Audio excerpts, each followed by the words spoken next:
Hello. Yes people, good morning, good afternoon, good evening to all of you. कैसे हैं सब लोग? Hope so आप सब लोग बहुत बढ़िया रहेंगे। मैं बता दूं, मैं भी बहुत अच्छा हूं। तो सब लोग ज्वाइन हो गए। Good morning to all of you. Good morning Shruti, good morning Chirag,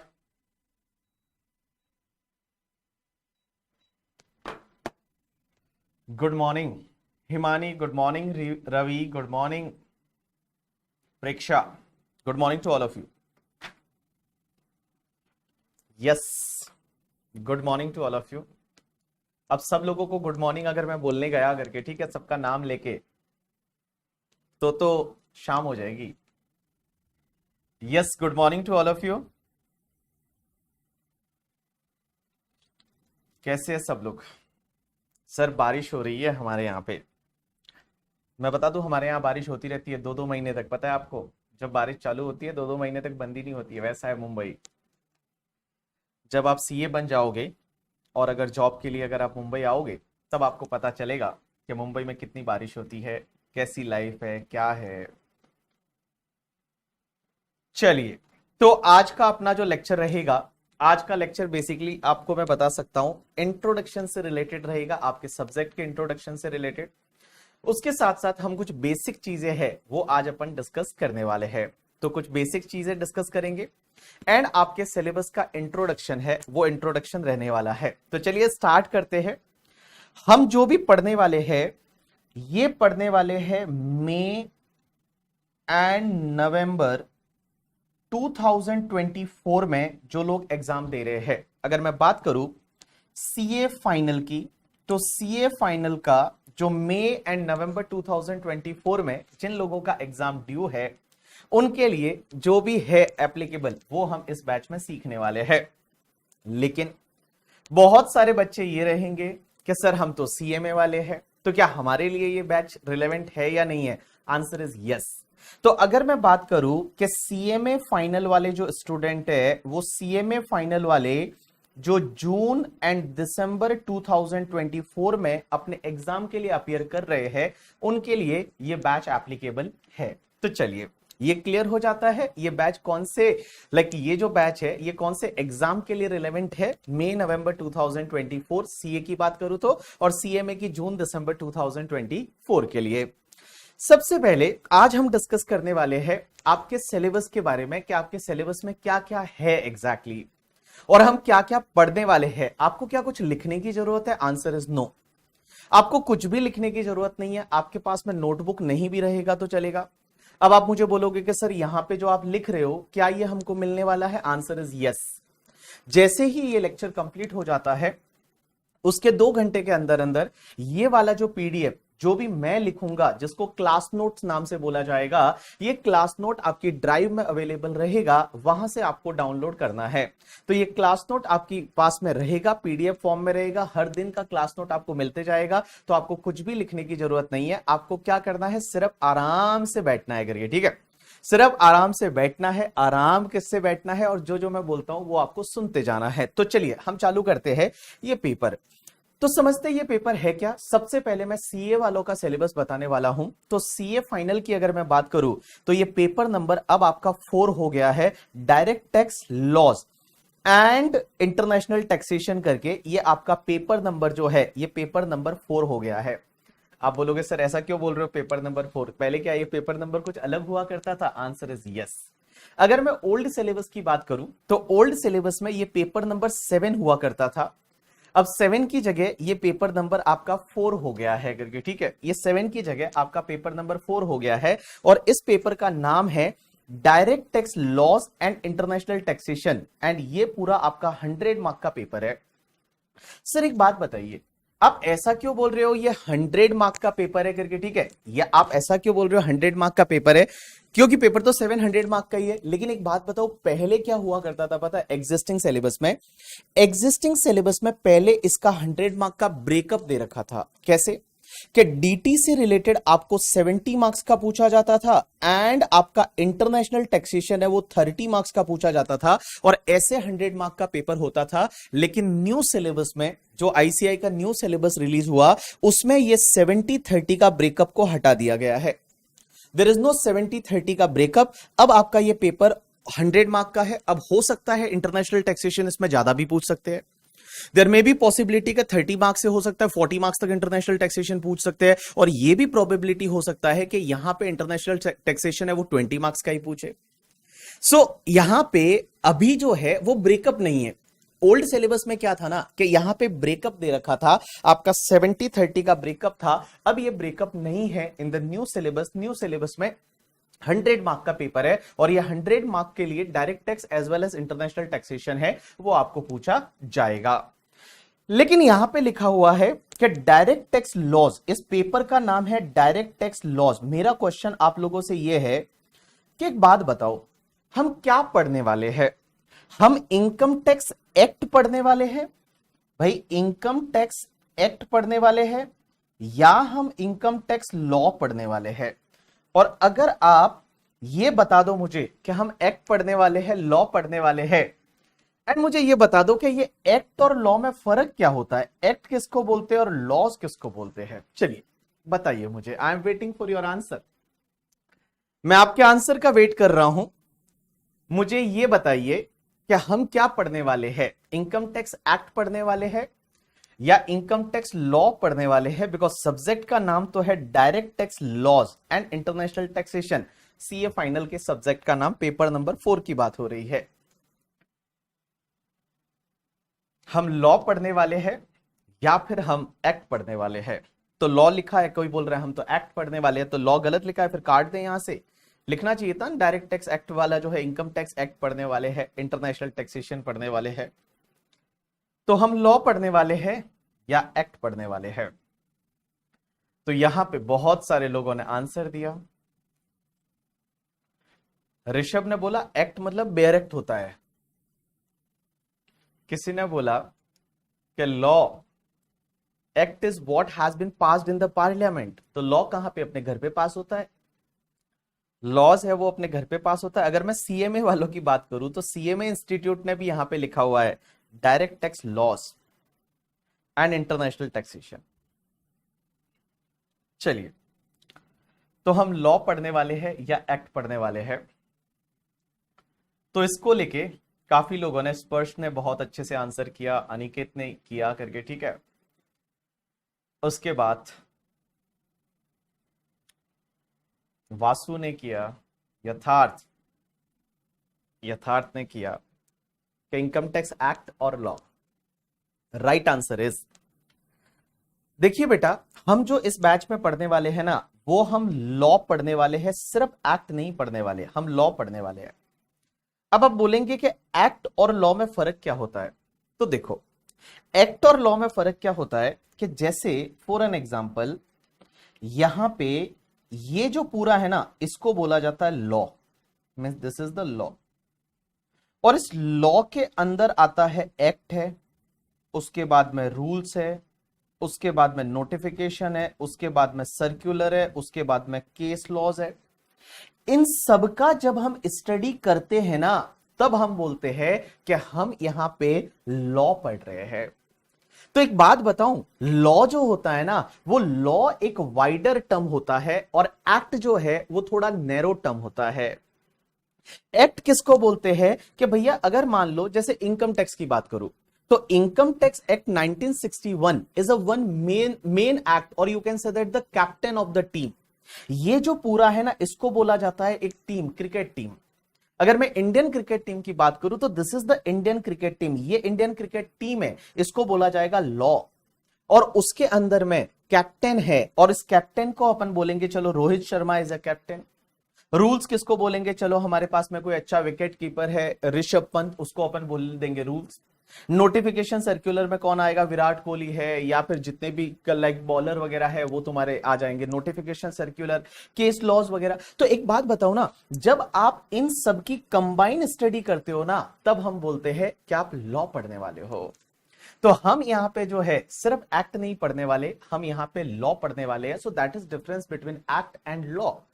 act जब किसी पर्टिकुलर, जैसे income tax act, GST act, but आपका जो सब्जेक्ट है उसका जीएसटी एक्ट नाम नहीं है, उसका नाम है जीएसटी लॉज करके, इनडायरेक्ट टैक्स लॉज करके। तो लॉज में क्या होता है, आपका नोटिफिकेशन भी आते हैं, सर्कुलर भी आते हैं, रूल्स भी आते हैं, केस लॉज भी आते हैं, और वो सबका जब हम कंबाइन स्टडी करते हैं ना, तब हम बोलते हैं कि हम यहां पे लॉ पढ़ने वाले हैं। तो बेटा हम लॉ पढ़ने वाले हैं, सिर्फ एक्ट नहीं पढ़ने वाले, एक्ट तो पढ़ेंगे ही पढ़ेंगे, उसके साथ साथ में बहुत सारे रूल्स पढ़ेंगे, नोटिफिकेशंस पढ़ेंगे, सर्कुलर्स पढ़ेंगे, केस लॉज पढ़ेंगे, और ये सबका कंबाइन स्टडी जाके बनेगा लॉ। तो हम यहां पे पढ़ने वाले हैं आपके डायरेक्ट टैक्स लॉज। तो पेपर नंबर 4 सीए फाइनल की बात कर रहा हूं, direct tax loss and international taxation paper का नाम है, 100 मार्क का पेपर है। इसमें ब्रेकअप इस बार नहीं दे रखा, पहले ब्रेकअप दे रखा था 70-30 का पुराने सिलेबस में, नए सिलेबस में यहां पे कोई भी ब्रेकअप नहीं है।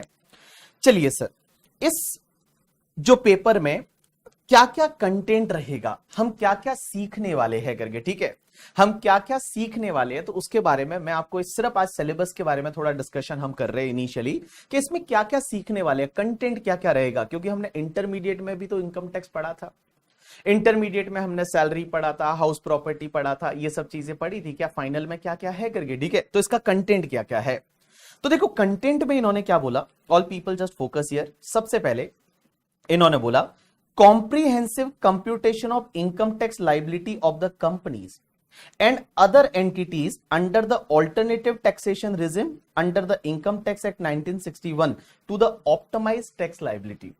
यहां पे इन्होंने बोला है कि हम कॉम्प्रिहेंसिव कंप्यूटेशन आपको सिखाएंगे इनकम टैक्स लाइबिलिटीज का, कंपनीज का, as well as the other entities का, under the alternative taxation regime under the income tax act 1961 to optimise the tax liability. तो सबसे पहला तो इन्होंने बोला कि सर हम क्या सीखने वाले हैं कि जो कंपनीज है और उसके साथ साथ में अदर एंटिटीज है। अब यहां पे अदर एंटिटीज में क्या आएगा, पार्टनरशिप फर्म है, उसके बाद में एलएलपी है, partnership firm LLP both are same only in the income tax, political party है, इनका टैक्स कैसे निकालेंगे, और इसके साथ साथ में कोऑपरेटिव सोसाइटी है, और उसका ऑल्टरनेटिव टैक्सेशन रिजिम में टैक्स कैसे निकालेंगे वो भी आपको एनालाइज करना पड़ेगा। अब आप बोलोगे ऑल्टरनेटिव टैक्सेशन रिजिम क्या होता है, तो ऑल्टरनेटिव टैक्सेशन रिजिम आपने ऑफिस वगैरह में देखा होगा कि आजकल कंपनियां जो है वो सिर्फ 22% की रेट से टैक्स पे करती है, 22% की रेट से टैक्स पे करती है। एक सेक्शन हुआ करती है 115BAA करके, जिसमें 22% की रेट से टैक्स पे करती है। एक सेक्शन हुआ करती है 115BAB करके, जिसमें आपको पता रहेगा कि अगर मैन्युफैक्चरिंग कंपनी है तो सिर्फ 15% की रेट से टैक्स पे करना है। उसके बाद में एक सेक्शन हुआ करती है 115BAC करके, आपको याद रहेगा ये तो इंडिविजुअल के लिए कि कोई एग्जेम्पशन डिडक्शन मत लो और आपके लिए स्लैब रेट बढ़ जाता है, मींस 3 लाख रुपीस तक कोई टैक्स नहीं लगेगा। उसके बाद 3 लाख टू 6 लाख का एक स्लैब दिया, 6 to 9 लाख का एक स्लैब दिया, that is called your alternative taxation regime करके, ठीक है।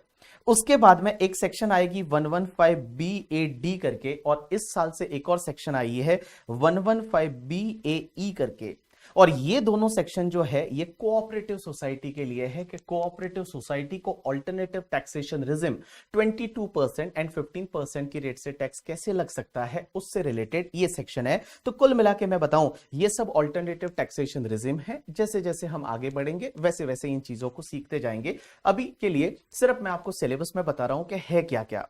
तो यहां पे पहले पॉइंट में कॉम्प्रिहेंसिव कंप्यूटेशन करना है इनकम टैक्स लायबिलिटी का, कंपनीज के लिए, अदर एंटिटीज के लिए, और उसको जो है टोटल एनालाइज करना है, ये बताना है ऑल्टरनेटिव टैक्सेशन रिजिम सही है नहीं है, ये सब आपको बताना पड़ेगा। ऑप्टिमाइज टैक्स लायबिलिटी उसकी किस में बेटर आती है, नॉर्मल वाले में या फिर 22% 15% जो ऑल्टरनेटिव टैक्सेशन रिजिम है उसमें, उसको एनालाइज करके बताना रहेगा। ये अपने सिलेबस का पार्ट है। उसके बाद में दूसरा पॉइंट बोलता है general provision under the act for computation of total income and tax liability of the company and other entity. भाई ऑल्टरनेटिव टैक्सेशन रिजिम तो है ही है, बट उसके साथ साथ में आपको क्या करना है कि जनरल जो है वो जनरल प्रोविजन भी फॉलो करने हैं कि अगर मान लो ये 115BAA नहीं लेते तो उसकी इनकम कैसे आएगी, टैक्स कैसे आएगा। जैसे कंपनीज के लिए नॉर्मली 30% टैक्स रेट रहती है, 25% टैक्स रेट रहती है, तो नॉर्मल वे में कैसे आएगा, वो दोनों है वो आपके सिलेबस का पार्ट है। अब यहां पे किसी ने ये पूछा कि सर क्या हम इंडिविजुअल का कंप्यूटेशन भी करने वाले हैं? तो देखो क्या होता है ना, इंडिविजुअल के बारे में सीए फाइनल में नहीं पूछा जाता। सीए फाइनल के जितने भी क्वेश्चन है, सीएमए फाइनल के जितने भी क्वेश्चन है, जो टोटल इनकम का क्वेश्चन आता है वो हमेशा कंपनी से रिलेटेड आता है। और यहां पे भी इन्होंने यही मेनली जो फोकस किया है कंटेंट में, वो कंपनीज वर्ड यूज किया है, कंपनीज एंड अदर एंटिटी। तो अदर एंटिटी में नॉर्मली पार्टनरशिप फर्म हो सकता है करके, ठीक है। नॉर्मली प्रोप्राइटरी से रिलेटेड या इंडिविजुअल्स का कंप्यूटेशन है वो सीए फाइनल में या सीएमए फाइनल में नहीं पूछा जाता, वो इंटरमीडिएट लेवल पे जरूर टेस्ट किया जाता है। जब आपने इंटर का एग्जाम दिया था तो वहां पे इंडिविजुअल का कंप्यूटेशन आपके सामने आया था, फाइनल लेवल पे इंडिविजुअल का नॉर्मली नहीं पूछा जाता। उसके बाद में आगे क्या दे रखा है, उसके बाद special tax regime under the act for the companies and other entities. यहां स्पेशल टैक्सेशन रिजिम कुछ कंपनीज के लिए, अदर एंटिटीज के लिए कुछ स्पेशल टैक्सेशन रिजिम रहेंगे, वो भी आपको पढ़ने हैं। उसके साथ साथ में optimisation of the tax liability of company and other entity through the tax planning. Tax planning से उनकी टैक्स कैसे कम वम किया जा सकता है वो आपको बताना है। तो कुल मिला के ये जो पहला पार्ट है ना, मैं बता दूं इस पहले पार्ट में उन्होंने सब कवर कर दिया। इन्होंने आपके पांचों हेड कवर कर दिए, बिकॉज यहां पे जब बोल रहे हैं कि computation of income tax liabilities of the companies, यहां पे लिखा हुआ है जनरल प्रोविजन में कंप्यूटेशन ऑफ टोटल इनकम। तो टोटल इनकम निकालने के लिए आपको पांचों हेड का नॉलेज होना चाहिए। Salary, house property, business, capital gain, other sources, deduction वगैरह सबका नॉलेज होना चाहिए। तो मेन है जो कंप्यूटेशन वाला पार्ट है वो यहां पे हो जाता है। इसमें पूरा ही कंप्यूटेशन कवर हो गया। अब आप मुझे बोल रहे हो, बोलोगे यस, तो जैसा कि मैंने आपको बताया कि ये वाले पार्ट में क्या कवर होता है, ये वाले पार्ट में जो कंपनीज है, एंड यहां पे वर्ड यूज हुआ है अदर एंटिटी। अदर एंटिटी में नॉर्मली पार्टनरशिप फर्म है, एओपी, बीओआई वगैरह है, उनका computation of total income and tax liability normal provision के हिसाब से, उसके साथ साथ में ऑल्टरनेटिव टैक्सेशन रिजिम के हिसाब से। ऑल्टरनेटिव टैक्सेशन रिजिम का मतलब होता है कि जो स्पेशल प्रोविजन है जहां पे 22% की टैक्स रेट है, 15% की टैक्स रेट है, उसके हिसाब से उसकी टोटल इनकम कैसे निकालेंगे, टैक्स कैसे निकालेंगे, वो हम इस पार्ट में सीखने वाले हैं करके, ठीक है। चलिए उसके बाद में अगर मैं कंटेंट की बात करूं तो कंटेंट में ही सेकेंड पार्ट पे आता है special provision relating to the charitable and religious trust और institution, political parties and electoral trust, business trust, securitisation trust, investment fund and other funds and trust. इसके बारे में हम सीखने वाले हैं। देखो बड़े भारी भारी वर्ड दे रखे हैं, आपको लगेगा ये क्या है सिलेबस में। यस पीपल, तो जैसा कि मैं आपको बोल रहा था कि यहां पे जो सेकंड वाला कंपोनेंट रहेगा आपके सिलेबस का, इसमें बड़े भारी भारी वर्ड यूज किए हुए हैं। हम क्या सीखने वाले हैं, तो यहां पे लिखा हुआ है special provision relating to the charitable and religious trust. अब आप मुझे बोलेंगे कि सर एक बात बताइए, चैरिटेबल और रिलीजियस ट्रस्ट क्या होते हैं? आपने ऑफिस वगैरह में अगर कोई रिटर्न फाइल किया हो किसी ट्रस्ट का, एक तो होते हैं चैरिटेबल ट्रस्ट। चैरिटेबल ट्रस्ट कौन? जो चैरिटी का काम करते हैं। चैरिटी कौन करते हैं? जैसे आपने देखा होगा ऐसे बहुत सारे एनजीओज होते हैं जो चैरिटी का काम करते हैं, गरीब लोगों की हेल्प करते हैं, या कोई हॉस्पिटल चलाते हैं या एजुकेशनल इंस्टीट्यूशन चलाते हैं। तो हॉस्पिटल चलाते हैं, एजुकेशनल इंस्टीट्यूशन वगैरह चलाते हैं, उसको बोला जाता है चैरिटेबल ट्रस्ट। एक होते हैं रिलीजियस ट्रस्ट। रिलीजियस ट्रस्ट किसको बोलते हैं? कि जितने भी मंदिर मस्जिद वाले ट्रस्ट है, जितने भी मंदिर मस्जिद वाले ट्रस्ट है, जैसे तिरुपति बालाजी का ट्रस्ट है, उसके बाद में शिरडी वाले साईं बाबा का ट्रस्ट है, मुंबई में अगर आप देखोगे तो यहां पे सिद्धि विनायक ट्रस्ट है, उसको बोला जाता है रिलीजियस ट्रस्ट। तो इनकी इनकम कैसे कैलकुलेट की जाती है और इनकी इनकम कैसे एग्जेम्प्ट हो जाती है, उसके बारे में हम इस सब्जेक्ट में पढ़ने वाले हैं कि चैरिटेबल एंड रिलीजियस ट्रस्ट जो है उनकी इनकम कैसे कैलकुलेट होती है, क्या इनको टैक्स लगता है या नहीं लगता। क्योंकि अभी तक तो आपने ये सुना होगा कि सर इन ट्रस्ट को तो टैक्स ही नहीं लगता। ये जितने भी चैरिटेबल रिलीजियस ट्रस्ट है इनको कोई टैक्स नहीं लगता। तो क्या सच में टैक्स नहीं लगता, या नहीं लगता तो कैसे नहीं लगता, उसके बारे में हम यहां पे सीखने वाले हैं इस कंपोनेंट में। उसके बाद में एक कॉन्सेप्ट आता है political parties and electoral trust. Sir इनका टैक्सेशन कैसे होगा? जो पॉलिटिकल पार्टीज होती है, इलेक्टोरल ट्रस्ट होते हैं। पॉलिटिकल पार्टी तो आपने सुना हुआ है, ये इलेक्टोरल ट्रस्ट करके एक मस्त वाला फंडा है, जब मैं आपको वो टॉपिक पढ़ाऊंगा तब आपको समझ में आएगा। बट पॉलिटिकल पार्टी जैसे बीजेपी है, कांग्रेस है, आम आदमी पार्टी है, शिवसेना, मुंबई में तो अब दो शिवसेना हो गई, एक तो नॉर्मल शिवसेना और एक शिवसेना उद्धव ठाकरे करके, उद्धव बाला साहब ठाकरे, दो दो शिवसेना हो गई, तो इनकी इनकम कैसे कैलकुलेट होती है? क्या ये लोग भी अपनी इनकम पे टैक्स भरते हैं या टैक्स नहीं भरते? तो कौन से प्रोविजन में नहीं भरते, कितना टैक्स भरना पड़ता है, किन कौन कौन सी इनकम एग्जेम्प्ट हो जाती है, कौन कौन से इनको रिकॉर्ड मेंटेन करने पड़ते हैं, किस किस से ये डोनेशन ले सकते हैं, तो वो सब चीजें हैं वो हम यहां पे सीखने वाले हैं। उसके बाद में यहां पे 3 वर्ड और दे रखे हैं, शायद अगर आपने फाइनेंस में काम किया होगा तो आपको थोड़ा बहुत पता रहेगा, या फिर अगर मान लो आप फाइनेंस को फॉलो करते होंगे, आजकल तो लोग बहुत सारे, सबको इन्वेस्टमेंट बैंकिंग में जाना है, तो अगर आप फाइनेंस को फॉलो करते होंगे तो आपने ये 3 वर्ड और कहीं ना कहीं सुने होंगे, एक तो बिजनेस ट्रस्ट, एक सिक्योरिटाइजेशन ट्रस्ट और एक इन्वेस्टमेंट फंड। अब आप बोलोगे ये बिजनेस ट्रस्ट क्या होता है, ये इन्वेस्टमेंट फंड क्या होता है, ये सिक्योरिटाइजेशन ट्रस्ट क्या होता है? तो आज मैं सिर्फ इसके बारे में आपको आइडिया दे रहा हूं करके, इसके बारे में इन डिटेल अलग अलग टॉपिक है। मैंने बिजनेस ट्रस्ट के लिए एक पूरा अलग टॉपिक बनाया है, इन्वेस्टमेंट फंड के लिए अलग टॉपिक बनाया है, सिक्योरिटाइजेशन ट्रस्ट के लिए अलग टॉपिक बनाया है। ये बिजनेस ट्रस्ट क्या होते हैं आपको पता है? बिजनेस ट्रस्ट क्या होते हैं? आज तो सिर्फ अपन वर्ड जो है उसके बारे में उसका मीनिंग बता रहा हूं कि बिजनेस ट्रस्ट क्या होता है। बिजनेस ट्रस्ट आपने सुना होगा, आप कभी मॉल गए किसी ना किसी, जैसे मुंबई में बहुत सारे मॉल हैं, जियो मॉल करके है, उसके बाद में ओबरॉय है, इन्फिनिटी है, अगर आप दिल्ली से रहेंगे तो वहां पे आपने डीएलएफ मॉल देखा होगा। कभी यार मॉल में देख के ऐसा लगा, या बड़ा शॉपिंग कॉम्प्लेक्स है उसमें ऐसा देख के लगा कि शायद यार यहां अपनी कोई प्रॉपर्टी होती ना, इसमें अगर कोई ना कोई हमारी दुकान होती, इसमें अगर कोई ना कोई हमारी प्रॉपर्टी होती तो मजा आ जाता? क्या ऐसा लगा ना आपको? आंसर इज यस, हर किसी को लगता है, क्योंकि मॉल वगैरह में अगर आप जाओगे, किसी शॉपिंग कॉम्प्लेक्स में जाओगे, बड़ी बड़ी कमर्शियल बिल्डिंग में, अगर आप बिग फोर वगैरह में रहोगे तो आप बहुत बड़ी बड़ी बिल्डिंग में कहीं ऑडिट करने गए होंगे, अरे कांच की बिल्डिंग रहती है, उसमें ऐसा एक बार तो लगा ही होगा कि शायद यार यहां अपना ऑफिस होता, भाड़े पे चलाते, भाड़ा आता, मजा आ जाता करके, ठीक है। तो होता क्या है, तो होता क्या है करके, ठीक है, होता क्या है नितिन, कि अगर आप ये चाहते हो कि वहां पे आपका कोई प्रॉपर्टी हो, अब अपने पास इतना पैसा तो है नहीं, अपने पास इतना पैसा तो है नहीं, तो हम क्या करते हैं पता है? कुछ पैसा बिजनेस ट्रस्ट में लगाते हैं, और बिजनेस ट्रस्ट क्या करते हैं, वही पैसा प्रॉपर्टी में लगाते हैं।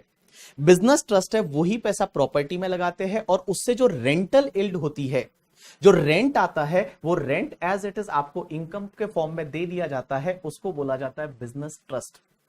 आपने कहीं ना कहीं पे सुना होगा करके, ठीक है, एम्बेसी ऑफिस पार्क। इंडिया में कौन कौन से बिजनेस ट्रस्ट अलाउ है? तो मैं आपको बताऊं, इंडिया में 2 तरह के बिजनेस ट्रस्ट है, वो काम कर सकते हैं as per the SEBI guidelines. एक तो होता है जिसको बोला जाता है रीट करके, REIT, आपने सुना REIT? REIT is basically real estate investment trust, और रियल एस्टेट इन्वेस्टमेंट ट्रस्ट पैसा कहां लगाता है? मॉल्स में लगाता है, कमर्शियल प्रॉपर्टी में लगाता है, दैट इज कॉल्ड रीट। या एंड दूसरा जो है दैट इज कॉल्ड इनविट। इनविट का फुल फॉर्म होता है इंफ्रास्ट्रक्चर इन्वेस्टमेंट ट्रस्ट। तो infrastructure investment trust and real estate investment trust, ये 2 तरह के बिजनेस ट्रस्ट है जो इंडिया में काम कर सकते हैं सेबी गाइडलाइंस के हिसाब से। ये 2014 के आसपास में इंडिया में कॉन्सेप्ट आया, 2014 के आसपास ये इंडिया में कॉन्सेप्ट आया, तो इसका टैक्सेशन है वो भी हम सीखने वाले हैं। इसका जो टैक्सेशन है, रीट एंड इनविट, ये 2 तरह के बिजनेस ट्रस्ट होते हैं, इनका टैक्सेशन भी हम सीखने वाले हैं इस पर्टिकुलर सेगमेंट में। उसके बाद में एक और कॉन्सेप्ट आया, इन्वेस्टमेंट फंड। अब आप बोलोगे ये इन्वेस्टमेंट फंड क्या होता है? तो इन्वेस्टमेंट फंड, जिनको इन्वेस्टमेंट बैंकिंग में इंटरेस्ट है, जिनको पी फंड में इंटरेस्ट है, उनको अगर थोड़ा बहुत आइडिया रहेगा इन्वेस्टमेंट फंड्स के बारे में। ये इन्वेस्टमेंट फंड्स क्या होते हैं पता है? इन्वेस्टमेंट फंड्स क्या होते हैं बेसिकली, कि जैसे मान लो किसी पर्सन, जैसे मान लो फॉर एन एग्जांपल, मैं एग्जांपल ले रहा हूं, ऐसा है नहीं, मेरे पास ज्यादा पैसा है, ठीक है, एग्जांपल ले रहा हूं, मान लो मेरे पास पैसा है, अब मुझे पता नहीं कहां इन्वेस्ट करना है, तो मैं क्या करता हूं, उस पैसे को एक इन्वेस्टमेंट फंड को दे देता हूं, और इन्वेस्टमेंट फंड क्या करता है, मेरे बिहाफ पे उसको इन्वेस्ट करता है। इन्वेस्टमेंट फंड क्या करता है, मेरे बिहाफ पे उसको इन्वेस्ट करता है, स्टार्टअप्स में इन्वेस्ट करता है, या फिर मान लो किसी लाइक इंफ्रास्ट्रक्चर, किसी भी कंपनी वगैरह में इन्वेस्ट करता है, शेयर मार्केट में इन्वेस्टमेंट करता है, that is called investment fund. आपने, मैं बता दूं, इंडिया में जो इन्वेस्टमेंट फंड काम करते हैं वो सेबी के हिसाब से ऑल्टरनेट इन्वेस्टमेंट फंड कैटेगरी 1 है, कैटेगरी 2 है एंड कैटेगरी 3 है। तो ये कैटेगरी 1, कैटेगरी 2, कैटेगरी 3 क्या होता है वो अपन आगे जाके समझेंगे, बट ये क्या होता है, इसमें अगर आपको इन्वेस्टमेंट फंड में इन्वेस्ट करना है ना, तो उसमें मिनिमम 1 करोड़ रुपया चाहिए। मिनिमम 1 करोड़ रुपए से ही आप इन्वेस्ट कर सकते हैं ऑल्टरनेट इन्वेस्टमेंट फंड कैटेगरी 1 और कैटेगरी 2 में। तो ये हम आगे जाके पढ़ेंगे, तब आपको इसके बारे में इन डिटेल समझ में आएगा कि इन्वेस्टमेंट फंड होता क्या है। अभी जैसे आपने देखा होगा कि अभी थोड़ी देर पहले जब आपका इंट्रो चल रहा था तो उसमें एक सिद्धांत भंडारी करके जो ऑल इंडिया रैंक 1 था, earlier he was with one investment fund जिसका नाम था बेयरिंग कैपिटल करके, आपने बेयरिंग कैपिटल नाम सुना होगा। तो बेयरिंग के साथ में वो पहले था, तो बेयरिंग इन्वेस्टमेंट फंड के साथ में था, अभी वो किसी दूसरे स्टार्टअप में काम कर रहा है, तो that is called investment fund. चलिए, उसके बाद में यहां पे एक और वर्ड यूज हुआ है सिक्योरिटाइजेशन ट्रस्ट। अब आप बोलोगे ये सिक्योरिटाइजेशन ट्रस्ट क्या होता है? तो सिक्योरिटाइजेशन के बारे में आपने कहीं ना कहीं सुना होगा, अगर आपने एसएफएम पढ़ा होगा तो एसएफएम में आपने सुना होगा सिक्योरिटाइजेशन। सिक्योरिटाइजेशन एक लॉ में एक सरफेसी करके एक्ट और हुआ करता है। उसमें क्या होता है कि बैंक जो लोन देती है, तो बैंक ने जो लोन दिया वो बैंक के लिए लोन नहीं है, वो असेट है, और वो असेट्स को क्या करती है, कुछ पैसे में एक साथ में बेच देती है किसी को, कुछ पैसे में एक साथ में बेच देती है। That concept is called securitisation. तो ये सिक्योरिटाइजेशन क्या है वो भी हम इस सब्जेक्ट में सीखने वाले हैं, उसका टैक्सेशन कैसे होता है वो अपन सीखेंगे। उसके बाद में आगे दे रखा है anti avoidance provision under the act. जो एंटी अवॉइडेंस प्रोविजन है, अब आप बोलोगे ये एंटी अवॉइडेंस प्रोविजन क्या होते हैं? तो एंटी अवॉइडेंस प्रोविजन है दैट इज द गार, जिसको बोला जाता है जनरल एंटी अवॉइडेंस रूल्स। और ये जनरल एंटी अवॉइडेंस रूल्स क्या है पता है? कि अगर मान लो आप लॉ के मजे ले रहे हो, लॉ को अगर आप मिसयूज कर रहे हो, एक्ट को अगर आप मिसयूज कर रहे हो, तो मिसयूज करते हो तो उस टाइम पे हमारे इनकम टैक्स डिपार्टमेंट को एक पावर दे रखी है इस रूल्स के अकॉर्डिंग, दैट इज कॉल्ड गार। और गार के अकॉर्डिंग एक पावर दे रखी है कि आपका अगर कोई ट्रांजेक्शन है जिसमें आपने लॉ को मिसयूज किया है, टैक्स अवॉइड किया है करके, ठीक है, टैक्स अवॉइडेंस किया है, तो उस पर्टिकुलर केस में इनकम टैक्स डिपार्टमेंट के पास पावर है कि वो गार को इन्वोक कर सकता है और आपके ट्रांजैक्शन को कैंसिल कर सकता है, आपके ट्रांजैक्शन को कैंसिल कर सकता है, वो यहां पे गार इन्वोक कर सकते हैं। अब आप बोलोगे सर ये क्या है, बड़ा भारी भारी वर्ड लग रहा है, गार, जनरल एंटी अवॉइडेंस रूल्स, कैसे मिसयूज करते हैं, क्या होता है मिसयूज करना एंड ऑल, वो मैं आपको आगे जाके बताऊंगा। लेकिन तो भी मैं आपको 2-3 वर्ड आज ही बता देता हूं जिससे कि आपको आगे बड़ी हेल्प मिलेगी। मैं बता दूं 3 वर्ड होते हैं, एक होता है टैक्स प्लानिंग करके, ठीक है, एक होता है टैक्स अवॉइडेंस, और एक होता है टैक्स इवेजन। इन तीनों में मुझे कोई फर्क बताएगा क्या? चलो एक काम करते हैं, अपन एक काम करते हैं, टैक्स प्लानिंग तो मैं बता देता हूं, tax avoidance and tax evasion में क्या फर्क है वो आप मुझे बताएंगे। टैक्स प्लानिंग मैं बता देता हूं, टैक्स प्लानिंग क्या होता है। देखो टैक्स प्लानिंग मींस जैसे लॉ मेकर्स ने बोला हुआ है 80C में आप इन्वेस्ट करिए 1,50,000 तक आपको 80C का डिडक्शन मिलेगा। 80D में आप हेल्थ इंश्योरेंस लीजिए और हेल्थ इंश्योरेंस के केस में आपको डिडक्शन मिलेगा, हेल्थ इंश्योरेंस के केस में आपको जो डिडक्शन मिलेगा वो 25,000 का मिलेगा, 50,000 का मिलेगा। 80G में आप डोनेशन दीजिए आपको डिडक्शन मिलेगा। हाउस प्रॉपर्टी आप लोन लेके खरीदिए आपको 2 लाख का इंटरेस्ट का डिडक्शन मिलेगा हाउस प्रॉपर्टी में। This is called tax planning, इसको तो बोला जाता है टैक्स प्लानिंग। अब मुझे बताइए टैक्स अवॉइडेंस और इवेजन में क्या फर्क है? अवॉइडेंस एंड इवेजन, एक होता है टैक्स अवॉइडेंस और एक होता है टैक्स इवेजन, क्या फर्क है? किसी ने बोला टैक्स इवेजन तो सर टैक्स की चोरी करना है।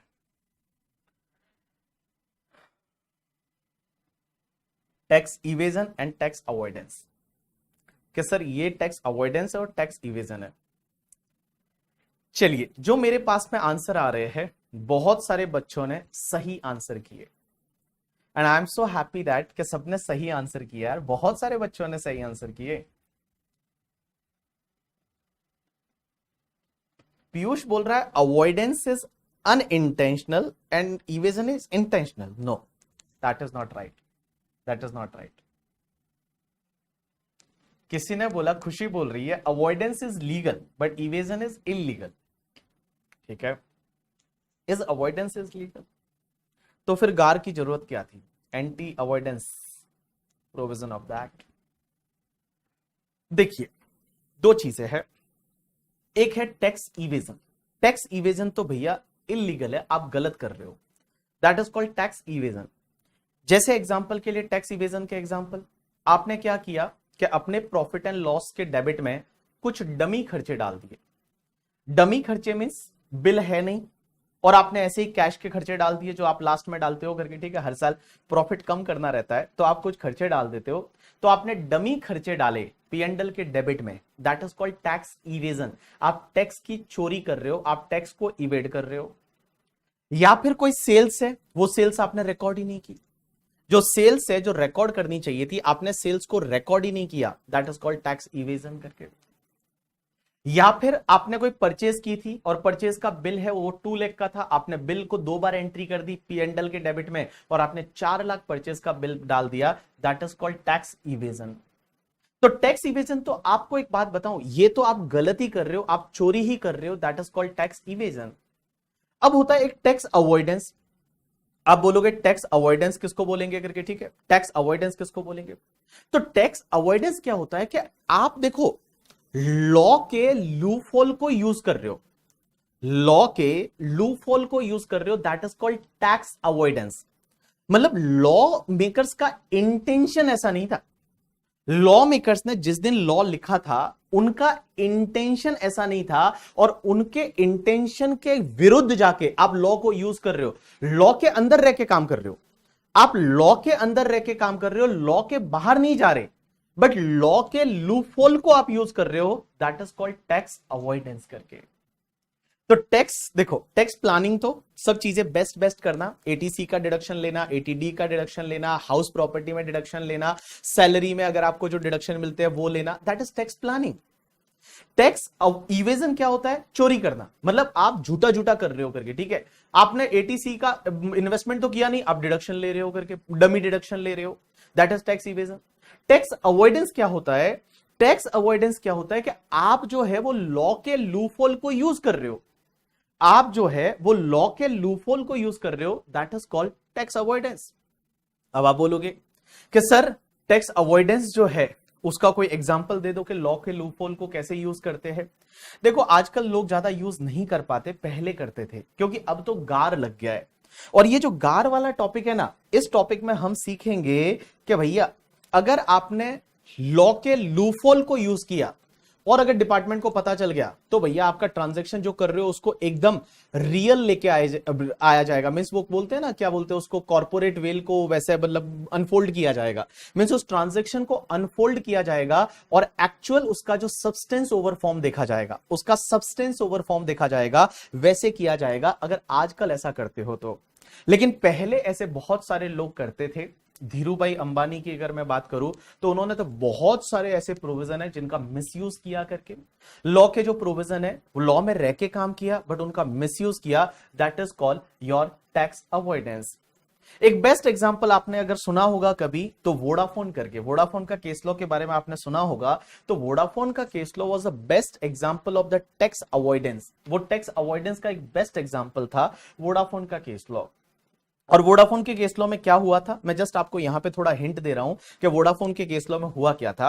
जैसे आपको पता है ये इंडिया है और इंडिया की एक कंपनी हुआ करती थी पहले, हज एसआर करके, हज एसआर लिमिटेड एक इंडिया की कंपनी हुआ करती थी और इंडिया में एक नेटवर्क आता था पहले हज का, हज बाद में वोडाफोन ने खरीद लिया था हचिसन को, बट हज एसआर एक इंडिया की कंपनी थी।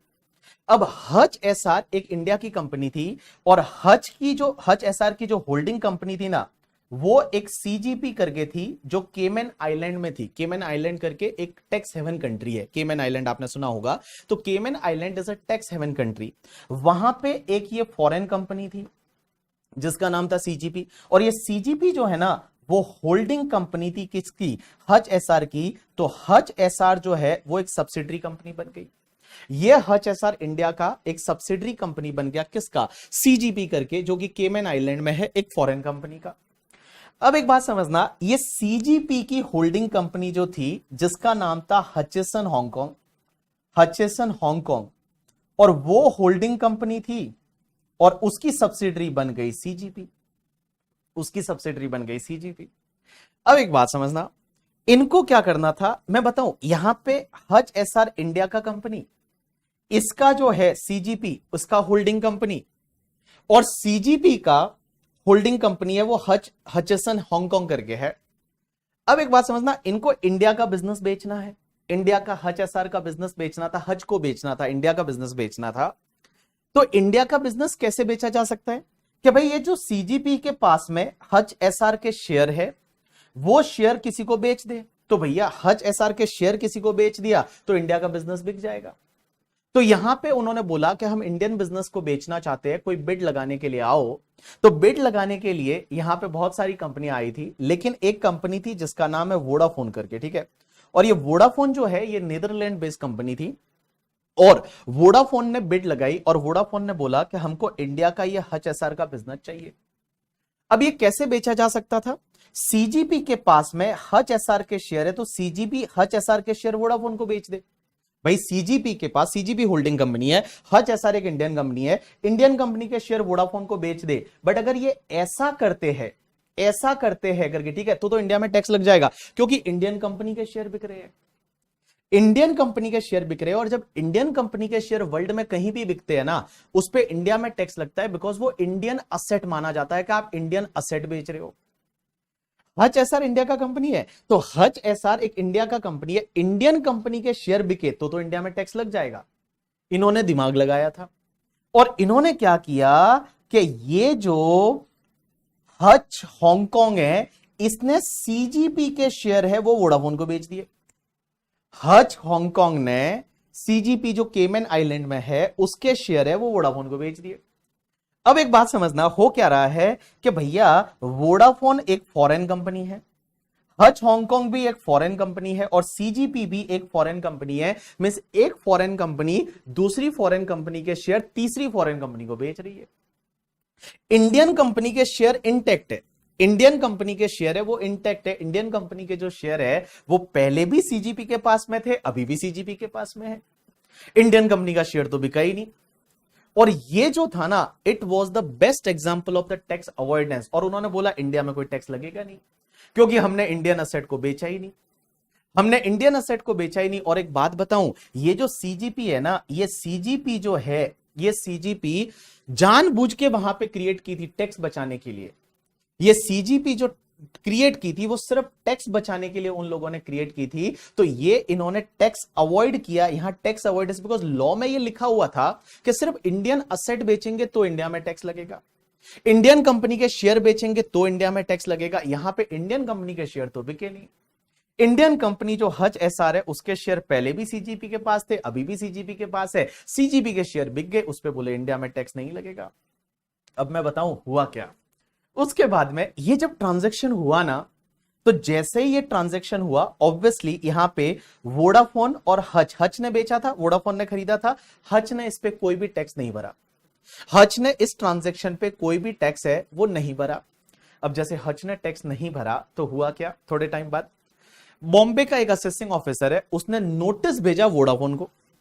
उसने नोटिस जो भेजा वो किसको भेजा, आप सीक्वेंस को समझना। हाँ, एक एओ है मुंबई का, और उस मुंबई के एक एओ ने नोटिस भेजा वोडाफोन को, और वोडाफोन को नोटिस भेज के क्या बोला पता है, कि आपने सीजीपी के शेयर खरीदे हैं और ये ट्रांजैक्शन पे इंडिया में टैक्स लगना चाहिए, क्योंकि आपने इंडियन असेट बिकी है। मींस अल्टीमेटली बिका तो इंडियन असेट है, इंडिया का मैनेजमेंट बिका है, इंडिया का कंट्रोल बिका है, कंपनी का लोगो चेंज हो गया है।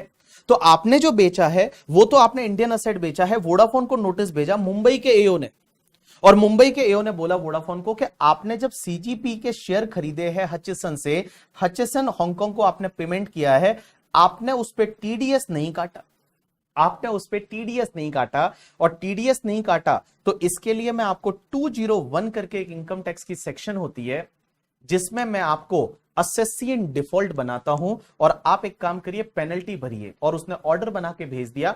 Approx that time that order was 41,000 crore के आसपास का टैक्स लायबिलिटी आता था, उतना उन्होंने ऑर्डर बना के भेज दिया कि आप जो है इतना पेनल्टी भरिए करके, ठीक है, और इंटरेस्ट भी भरिए। ये ऑर्डर बना के मुंबई के एओ ने वोडाफोन को भेजा।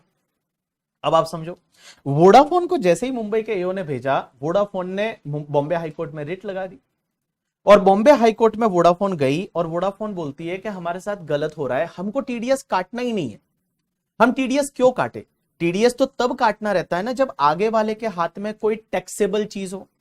भाई अगर मैंने किसी को पेमेंट किया, आगे वाले के लिए वो टैक्सेबल ही नहीं है, उस पर इंडिया में टैक्स लगता ही नहीं, तो मैं टीडीएस क्यों ही काटूं?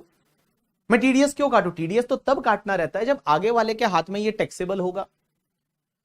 लेकिन एक बात बताऊं, बॉम्बे हाईकोर्ट में जब गई वोडाफोन, तो वोडाफोन जब बॉम्बे हाईकोर्ट में गई, तो बॉम्बे हाईकोर्ट में जाने के बाद हुआ क्या कि बॉम्बे हाईकोर्ट में जब वोडाफोन गई, तो बॉम्बे हाईकोर्ट ने वोडाफोन के अगेंस्ट में जजमेंट दे दिया और डिपार्टमेंट के फेवर में दे दिया। डिपार्टमेंट जीत गया यहां पे, हमारा इनकम टैक्स डिपार्टमेंट है वो जीत गया और बोला हाँ वोडाफोन को टैक्स, ये हचसन को टैक्स लगना चाहिए इंडिया में। क्योंकि बॉम्बे हाईकोर्ट ने इस पूरे ट्रांजैक्शन को अच्छे से एनालाइज किया और बॉम्बे हाईकोर्ट ने बोला कि ये जो ट्रांजैक्शन आप कर रहे हो ना, जो सीजीपी वहां बनाई है केमन आइलैंड में, मॉरिशस में, वो बनाई इसलिए है क्योंकि आप टैक्स बेनिफिट ले पाओ। आप टैक्स अवॉइड कर रहे हो, तो हम क्या करते हैं, सीजीपी को मानते ही नहीं, हम तो यही मानते हैं इंडिया की असेट बिकी है और इंडिया की असेट बिकी है तो इसके लिए इंडिया में टैक्स लगना चाहिए। और इंडिया में टैक्स लगना चाहिए तो वोडाफोन को टीडीएस काटना चाहिए और वोडाफोन असेसिएंट डिफॉल्ट रहेगा और वोडाफोन को पेनल्टी इंटरेस्ट पे करना पड़ेगा। ऐसा किसने जजमेंट दिया? बॉम्बे हाईकोर्ट ने। अब जैसे ही बॉम्बे हाईकोर्ट ने जजमेंट ये दिया भवानी, उसके बाद में हुआ क्या कि वोडाफोन है वो सुप्रीम कोर्ट चली गई और सुप्रीम कोर्ट में गई। और जब सुप्रीम कोर्ट में गई तो सुप्रीम कोर्ट ने क्या किया पता है? जो बॉम्बे हाईकोर्ट का जजमेंट था उसको पलट दिया। जो बॉम्बे हाईकोर्ट का जजमेंट था वो बॉम्बे हाईकोर्ट के जजमेंट को पलट दिया उन्होंने, और उन्होंने जजमेंट दिया वोडाफोन के फेवर में। और वोडाफोन के फेवर में जजमेंट दिया। सुप्रीम कोर्ट ने बोला कि लॉ में कहां लिखा हुआ है कि फॉरेन कंपनी के शेयर बिके तो इंडिया में टैक्स लगेगा? ऐसा लॉ में कहां लिखा हुआ है? लॉ में ऐसा कहीं पे भी नहीं लिखा हुआ। लॉ में लिखा हुआ है इंडियन असेट बिकी, इंडियन असेट का मतलब इंडियन कंपनी के शेयर होते, तो इंडियन कंपनी के शेयर बिके होते तो इंडिया में टैक्स लग जाता। ऐसा कहां लिखा है कि फॉरेन कंपनी के शेयर बिके तो इंडिया में टैक्स लग जाएगा? ऐसा तो कहीं नहीं लिखा करके, ठीक है। तो सुप्रीम कोर्ट में वोडाफोन जीत गई। अब एक बात बताऊं, जब सुप्रीम कोर्ट में ये आर्ग्यूमेंट हो रहा था ना कि लाइक कि यार इस पे तो टैक्स लगना चाहिए, ये तो गलत है, कोई भी ऐसा कर लेगा, पूरे वर्ल्ड में कंपनियां जो है वो ऐसा ही करेगी करके, ठीक है। तो सुप्रीम कोर्ट ने वहां पे क्या बोला पता है? कि we are here to interpret the law, not to make the law. Means हम यहां पे जो सुप्रीम कोर्ट में है, हम लॉ को यहां पे इंटरप्रेट कर रहे हैं, हम लॉ को बना नहीं रहे। अगर आपको ज्यादा दिक्कत है लॉ में करके, ठीक है, तो आप लॉ को चेंज कर लीजिए। अब जैसे ही ये जजमेंट आया, ये 2011 के आसपास जजमेंट आया सुप्रीम कोर्ट में, और मैं बताऊं 2012 से 2012 में, that time our finance minister was Pranab Mukherjee. Pranab Mukherjee ने लॉ को चेंज कर लिया। प्रणब मुखर्जी ने लॉ को चेंज कर दिया करके, ठीक है। एक बात बताओ, देखो Supreme Court judgment is a law of land, but till the time अगर मान लो लॉ चेंज नहीं होता, लॉ में चेंज हो गया तो सुप्रीम कोर्ट के जजमेंट को भी ओवरराइड किया जा सकता है। सुप्रीम कोर्ट के जजमेंट को ओवरराइड किया जा सकता है लॉ में अमेंडमेंट करके, लॉ में चेंज करके सुप्रीम कोर्ट के जजमेंट को ओवरराइड। सुप्रीम कोर्ट ने जो बोला तिल लेने गया, उसको ओवरराइड किया जा सकता है। क्या किया जा सकता है? Answer is yes. अगर आप लॉ में चेंज कर दो तो सुप्रीम कोर्ट के जजमेंट को नलीफाई किया जा सकता है।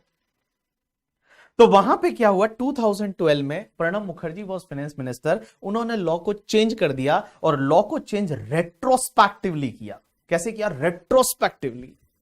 अब आप बोलोगे रेट्रोस्पेक्टिवली क्या होता है? रेट्रोस्पेक्टिवली मतलब आपका मतलब लॉ है वो रेट्रोस्पेक्टिवली चेंज कर रहे हैं। मतलब एक तो होता है प्रोस्पेक्टिवली, प्रोस्पेक्टिवली का मतलब होता है आज से ये चेंज हुआ, आज से ये चेंज हुआ, वैसा नहीं।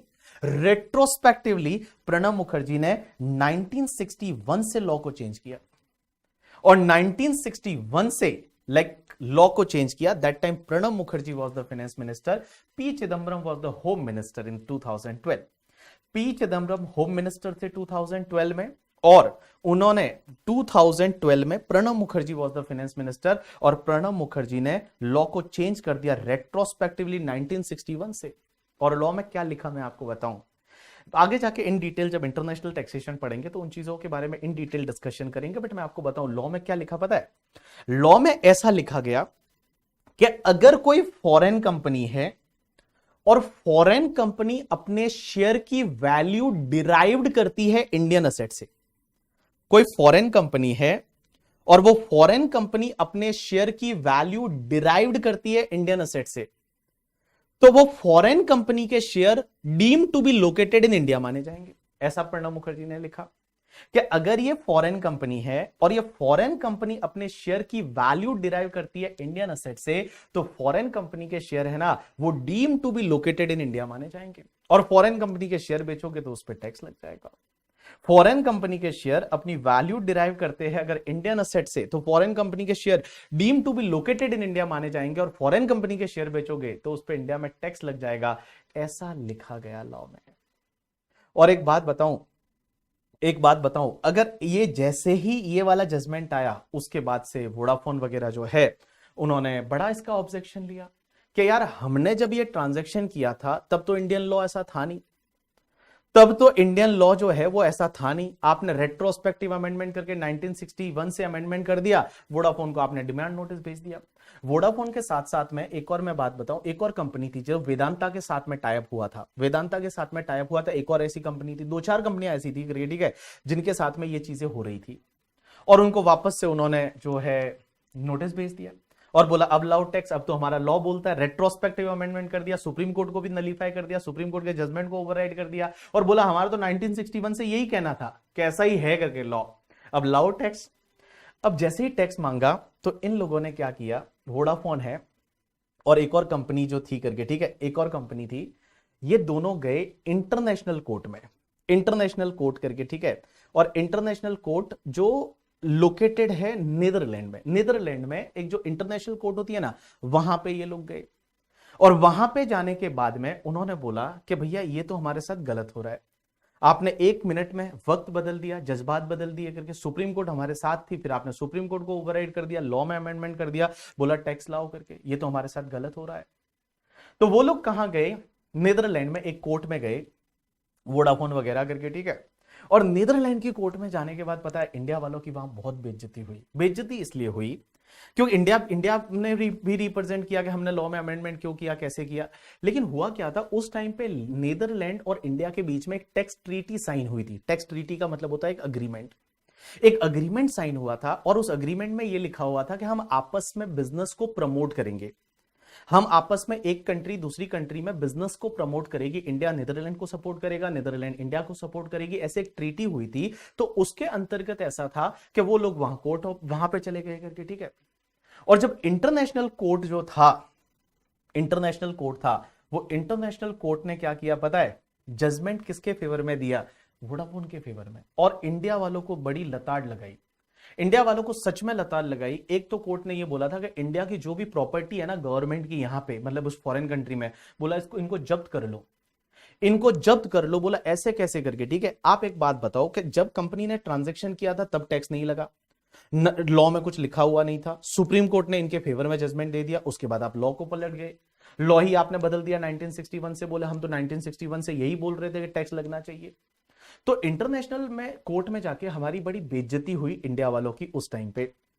अब उस टाइम पे बेइज्जती हुई, अब इंटरनेशनल रिलेशनशिप भी अपने को बहुत अच्छा रखना है, तो मैं बताऊं 2021 में Nirmala Sitharaman ji was the finance minister, और निर्मला सीतारमण जी ने क्या किया पता है, कि ये जो अमेंडमेंट किया था ना, ये अमेंडमेंट जो है वो अमेंडमेंट 1961 से जो किया था रेट्रोस्पेक्टिवली, उसको हटा के, और निर्मला सीतारमण जी ने, प्रणब मुखर्जी ने जो किया था उसको वापस से नलीफाई किया, और बोला कि ये अमेंडमेंट 2012 से एप्लीकेबल होगा, उसके पहले के ट्रांजैक्शन पे एप्लीकेबल नहीं होगा। ऐसा निर्मला सीतारमण जी ने 2021 में जाके किया, ऐसा निर्मला सीतारमण जी ने 2021 में जाके बोला, 21 में बोला कि 2012 के पहले के जितने भी ट्रांजैक्शन है, डोंट वरी, हम उसको कैच नहीं करेंगे, वो आपने भले वो टैक्स अवॉइडेंस किया है, हम उसको माफी दे देते हैं, अगर आपने कोई टैक्स भर दिया था तो हम उसको आपको रिफंड कर देंगे करके, ठीक है। और निर्मला सीतारमण जी ने ऐसा करके इन सब लोगों को छोड़ दिया जो 2012 के पहले के ट्रांजेक्शन थे। तो आप मुझे बोलोगे क्या वोडाफोन हचिसन वाला ट्रांजैक्शन छूट गया, क्या इन्होंने कोई टैक्स भरा? आंसर इज नो, ना तो इन्होंने कोई टैक्स भरा और ना ही इनको कोई टैक्स भरने की जरूरत है, बिकॉज लॉ में अमेंड हो कर दिया, लॉ को बोला कि चलो 2012 के पहले के जो ट्रांजैक्शन है, बिकॉज अपने को इंटरनेशनल रिलेशनशिप भी रखना है। प्रणब मुखर्जी ने जो डिसीजन लिया था वो बड़ा ही हार्श डिसीजन था, उन्होंने 1961 से अमेंडमेंट कर लिया, और ऐसी कुछ 12-13 कंपनी थी, इंटरनेशनल कंपनियां थी, ऐसी 12-13 इंटरनेशनल कंपनियां थी जिनको इन्होंने पकड़ के ला लिया था। बट फिर 2021 में निर्मला सीतारमण जी ने वापस से इसको अमेंडमेंट कर दिया, और अमेंडमेंट करके बोला कि जो भी अमेंडमेंट प्रणब मुखर्जी ने किए थे 2012 में, वो अमेंडमेंट प्रोस्पेक्टिवली एप्लीकेबल होंगे, रेट्रोस्पेक्टिवली अवेलेबल एप्लीकेबल नहीं होंगे।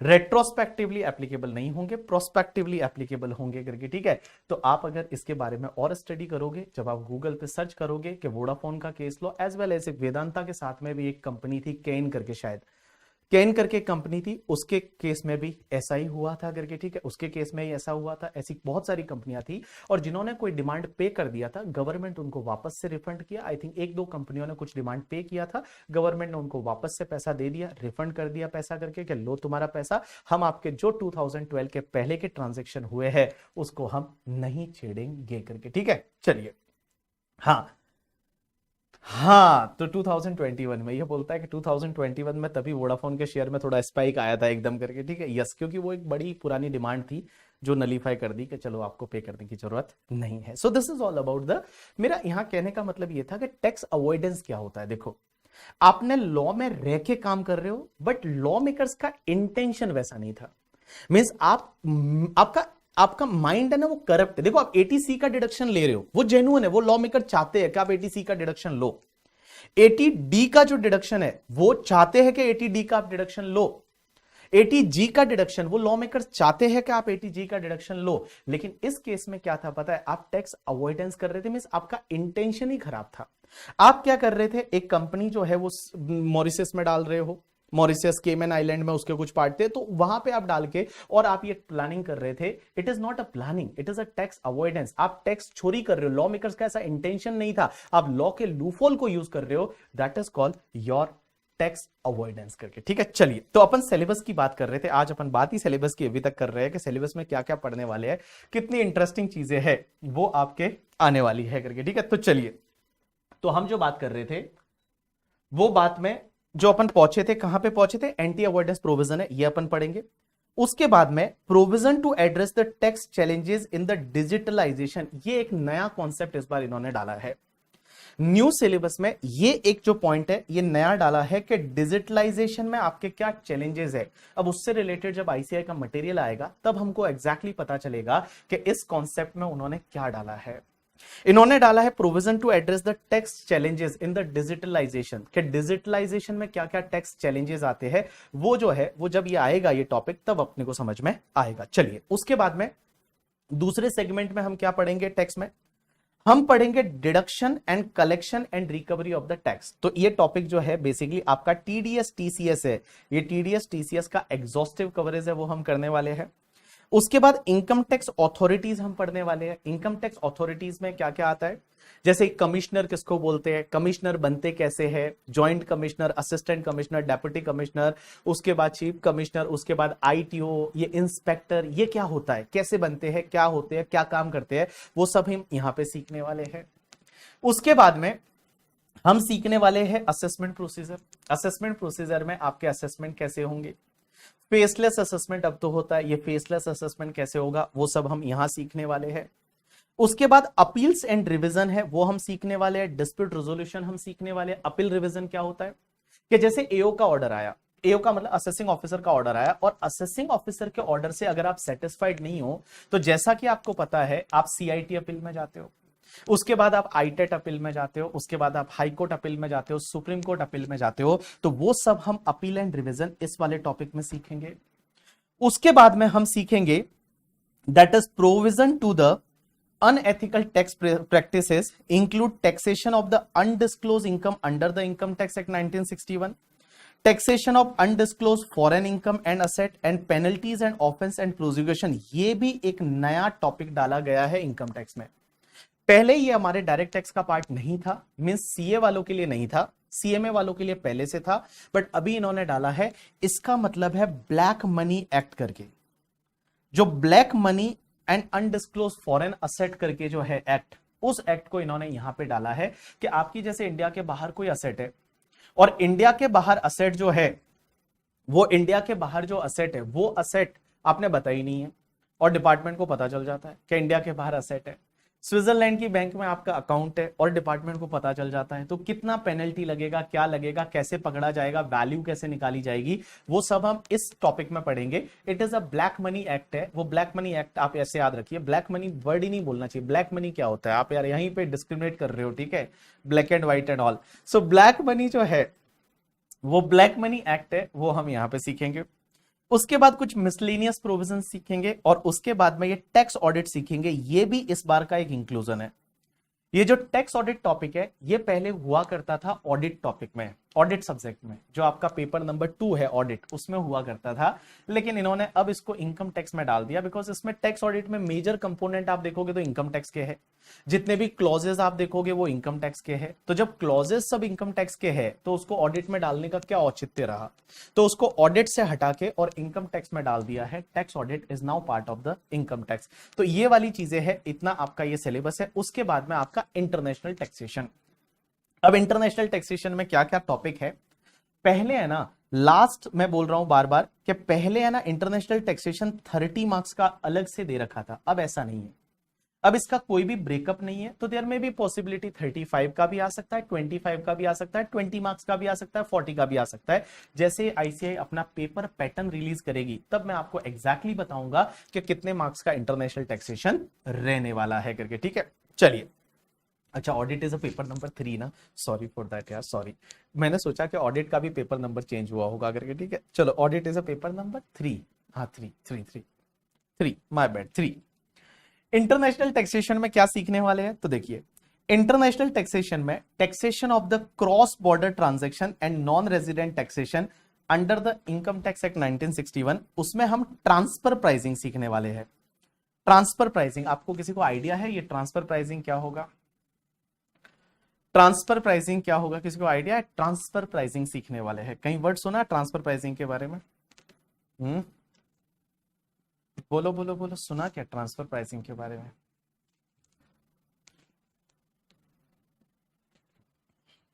ट्रांसफर प्राइसिंग,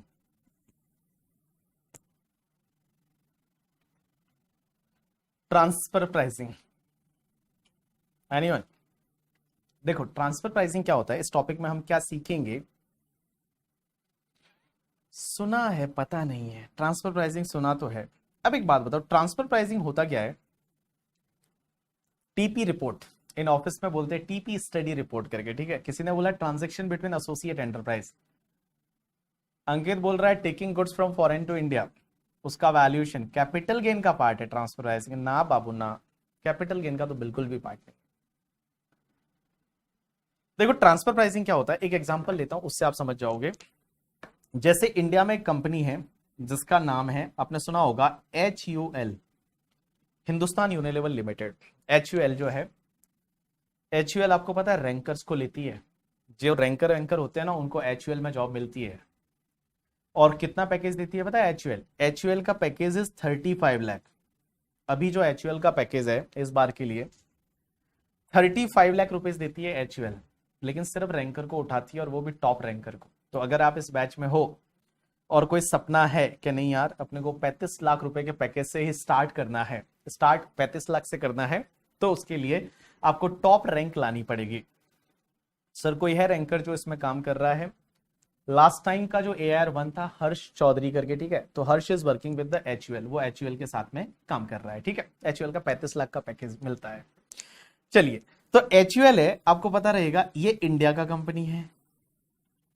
अब आपको पता है कि HUL जो है ना, HUL जो है, ये HUL इंडिया का कंपनी है, और ये एक मल्टीनेशनल ग्रुप का कंपनी है। मल्टीनेशनल ग्रुप कौन सा है इनका? यूनिलीवर, UUL करके। और ये यूनिलीवर जो है, ये मान लो यूके का कंपनी है, एग्जांपल के लिए यूके का कंपनी है, होल्डिंग कंपनी यूके में है यूनिलीवर, और उनकी इंडिया में जो है वो HUL है। ऐसे ही ये पाकिस्तान में जाते हैं तो वहां बनाते हैं PUL, नेपाल में जाते हैं वहां बनाते हैं NUL, Nepal Unilever limited, India में हिंदुस्तान यूनिलीवर लिमिटेड, ठीक है। तो ये दोनों अलग अलग कंपनी है, ठीक है, बट दोनों एक ही मल्टीनेशनल ग्रुप की कंपनी है। अब होता क्या है, एग्जाम्पल ले रहा हूं, मान लो इंडिया में जो टैक्स रेट है ना, एग्जाम्पल के लिए इंडिया में टैक्स रेट 30% है, और यूके में जो टैक्स रेट है वो मान लो 10% है। एग्जाम्पल के लिए इंडिया में टैक्स रेट 30% है, यूके में टैक्स रेट है वो 10% है। अब होता क्या है कि जो इंडिया में एक क्रीम बिकती है जिसका नाम है फेयर एंड लवली करके, ठीक है, फेयर एंड लवली एग्जाम्पल के लिए ले रहे हैं। फेयर एंड लवली जो है वो मान लो यूके में बनती है, और यूके का कंपनी एक्सपोर्ट करता है इंडिया की कंपनी को फेयर एंड लवली, और ये जब इंडिया की कंपनी है वो इंपोर्ट कर रही है, और इंपोर्ट करती है फॉर एन एग्जांपल उस गुड्स की वैल्यू है 1 लाख रुपीज, उस गुड्स की वैल्यू है 1 lakh rupees, real value is 1 lakh.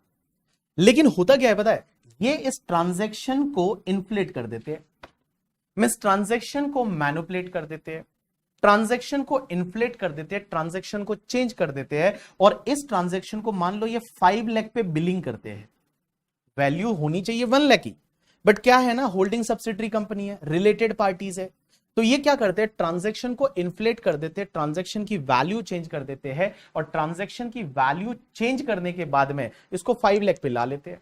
अब आप बोलोगे इससे क्या होगा, तो इससे क्या होगा आप समझिए, इंडिया की कंपनी एचयूएल जब अपना प्रॉफिट एंड लॉस अकाउंट बनाएगी, तो इस प्रॉफिट एंड लॉस अकाउंट के डेबिट में इधर परचेज है वो 5 लाख डालेगी, जो कि डालनी चाहिए थी 1 लाख, बट डालेगी कितना, 5 लाख।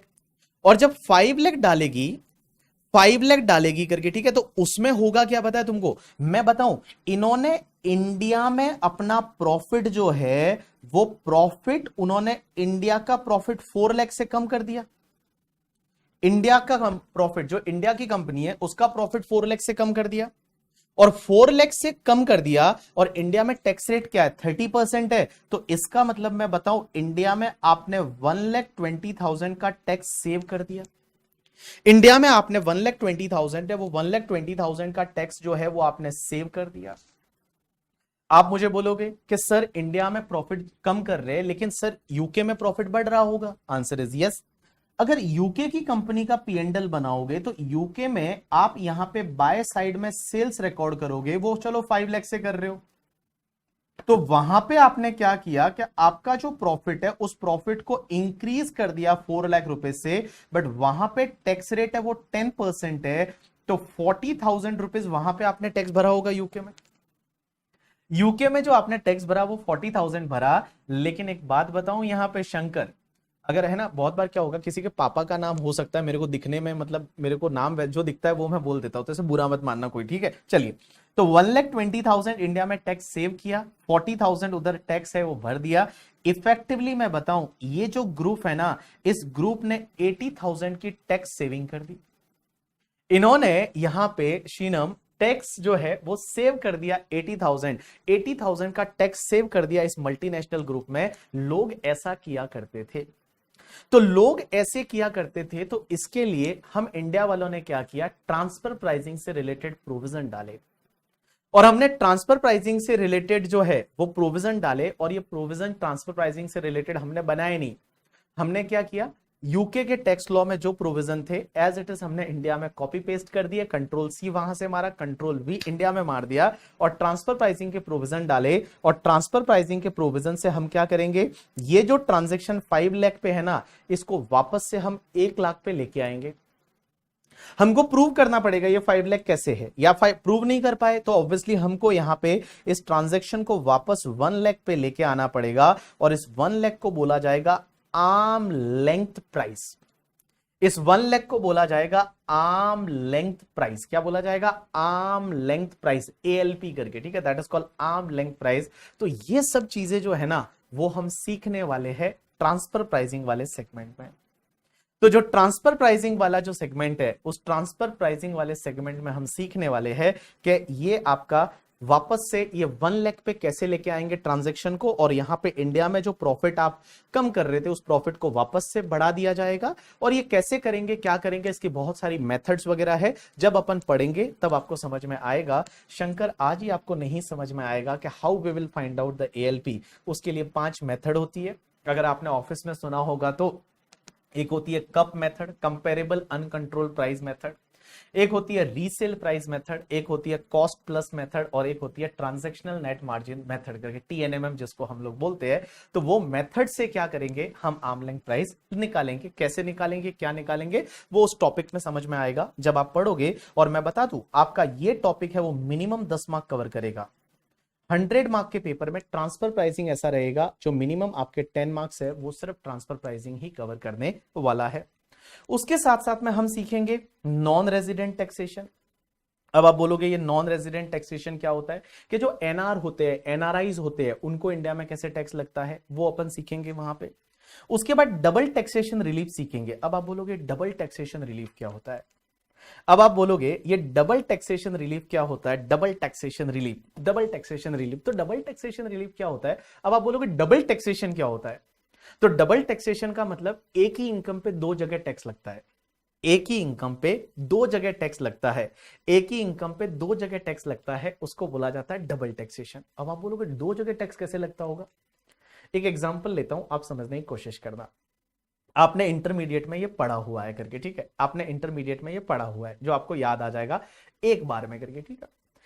एग्जाम्पल के लिए आप एक बात बताओ, इंटर में अगर आप मेरे साथ थे या किसी भी प्रोफेसर से आप पढ़े होंगे तो आपको ये पढ़ाया होगा कि अगर कोई पर्सन इंडिया का रेजिडेंट बन जाता है ना, इंडिया का रेजिडेंट या ऑर्डिनरीली रेजिडेंट है, रेजिडेंट एंड ऑर्डिनरीली रेजिडेंट है, तो आपको पता है पूरे वर्ल्ड की इनकम पे टैक्स लगता है। पूरे वर्ल्ड की इनकम पे टैक्स लगता है, पूरे वर्ल्ड की इनकम पे टैक्स लगता है अगर आप इंडिया के रेजिडेंट बन गए तो। और आपको एक ये भी बताया होगा कि अगर कोई पर्सन है वो नॉन रेजिडेंट है तो सिर्फ इंडिया की इनकम पे टैक्स लगता है। कोई नॉन रेजिडेंट है तो इंडिया की इनकम पे टैक्स लगता है। एग्जाम्पल लेते हैं समझने के लिए। जैसे एक बंदा है जिसका नाम है बीबी, मैं मेरी बात कर रहा हूं। मैं जो हूं मैं रेजिडेंट एंड ऑर्डिनरीली रेजिडेंट हूं, मैं इंडिया में ही पढ़ा हूं। तो एक बात बताओ, पढ़ा मतलब यहीं पे रह रहा हूं, पढ़ा मतलब स्टडी से नहीं है, यहीं पे पढ़ा हूं करके, ठीक है। देखो क्या होता है मैं बताऊं, मैं रेजिडेंट एंड ऑर्डिनरीली रेजिडेंट हूं, तो मैं जो इंडिया में इनकम कमा रहा हूं उस पर तो टैक्स लगेगा ही लगेगा। लेकिन एक बात बताओ, मैं क्या गया, नेपाल गया पढ़ाने के लिए, मैं नेपाल 10 दिन पढ़ा के आया, तो नेपाल की जो इनकम होगी उस पर भी इंडिया में टैक्स लगेगा, क्योंकि आप रेजिडेंट एंड ऑर्डिनरीली रेजिडेंट हो, तो आपको पता रहेगा पूरे वर्ल्ड की इनकम, ग्लोबल इनकम पे इंडिया में टैक्स लगता है। लेकिन अगर आप नॉन रेजिडेंट हो, जैसे एक एग्जांपल लेते हैं, आपको पता है इंडिया में बहुत सारे क्रिकेटर आईपीएल खेलने के लिए आते हैं। तो एक बंदा है मान लो फॉरेन का, जिसका नाम है एंडरसन करके, ठीक है। तो मान लो जिमी एंडरसन इंग्लैंड का प्लेयर है और वो प्लेयर इंडिया में आईपीएल खेलने के लिए आया, तो आईपीएल से जो उसको इनकम होगी उस पर इंडिया में टैक्स लगेगा, क्योंकि उसका सोर्स इंडिया में है ना। तो इंडिया में टैक्स लगेगा। नॉन रेजिडेंट की अगर इंडियन इनकम होती है उस पर टैक्स लगता है, बिकॉज इनकम इंडिया में अक्रू हुई है, अराइज हुई है, उस पर टैक्स लगेगा। क्योंकि क्या होता है इस वर्ल्ड में है ना, जितनी भी कंट्रीज है वो दो रूल से टैक्स लेती है। एक होता है रेसिडेंस रूल और एक होता है सोर्स रूल। रेसिडेंस रूल क्या बोलता है कि अगर मान लो आप रेजिडेंट बन गए तो पूरे वर्ल्ड की इनकम पे टैक्स दो, और अगर मान लो आप रेजिडेंट नहीं हो लेकिन आपका सोर्स इस कंट्री में है तो आप सोर्स पे आपको टैक्स देना पड़ेगा। इसकी वजह से क्या होता है, डबल टैक्सेशन हो सकता है। कैसे डबल टैक्सेशन हो सकता है, एक एग्जांपल लेते हैं। मैं इंडिया का रेजिडेंट हूं, मैं नेपाल गया पढ़ाने के लिए और नेपाल से मुझे कुछ इनकम हुई, तो आप लॉजिकली सोचिए, नेपाल से जो इनकम हुई, मैं इंडिया का रेजिडेंट हूं तो इंडिया में तो उस इनकम पे टैक्स लगेगा ही लगेगा, क्योंकि पूरे वर्ल्ड की इनकम पे टैक्स लग रहा है। इंडिया टैक्स लगाएगा रेसिडेंस रूल से, लेकिन उस इनकम पे नेपाल भी तो टैक्स लेगा, क्योंकि सोर्स नेपाल में है ना। सोर्स जो है उस इनकम का, वो सोर्स जब नेपाल में है तो नेपाल भी तो टैक्स लेगा। तो नेपाल टैक्स ले रहा है सोर्स रूल से, इंडिया टैक्स ले रहा है रेसिडेंस रूल से, एक ही इनकम पे दो दो जगह टैक्स लग रहा है। इसको बोला जाता है डबल टैक्सेशन। इसको बोला जाता है डबल टैक्सेशन। और ये डबल टैक्सेशन को कैसे अवॉइड किया जाएगा वो हम यहां पे पढ़ेंगे डबल टैक्सेशन रिलीफ वाले टॉपिक में। या उसका उल्टा एग्जांपल ले लीजिए कि जैसे जिमी एंडरसन है, वो जिमी एंडरसन इंग्लैंड का बंदा है, अब वो इंग्लैंड का रेजिडेंट है मान लो, और वो इंडिया आया आईपीएल खेलने के लिए, तो आईपीएल से जो इनकम हुई उस पर इंडिया में तो टैक्स लगेगा ही लगेगा। आईपीएल से जो इनकम हुई उस पर इंडिया में टैक्स इसलिए लगेगा क्योंकि सोर्स इंडिया में है, और इंग्लैंड में भी टैक्स लगेगा क्योंकि वहां का वो रेजिडेंट है, तो एक ही इनकम पे दो दो बार टैक्स लग गया। That is called double taxation. और ये डबल टैक्सेशन को कैसे अवॉइड किया जाएगा, ये जो डबल टैक्सेशन है उस डबल टैक्सेशन को कैसे अवॉइड किया जाएगा, कैसे डबल टैक्सेशन को हटा सकते हैं, वो उस पर्टिकुलर हम टॉपिक में पढ़ेंगे।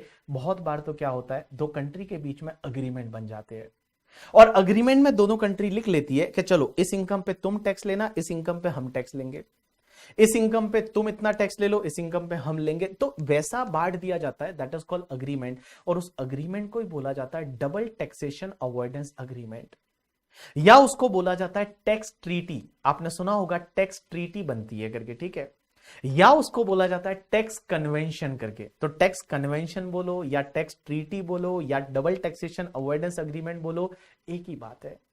आपने सुना होगा कि मोदी जी वहां गए तो उन्होंने एक ट्रीटी साइन की करके, ठीक है। ट्रीटी का मतलब ही होता है अग्रीमेंट।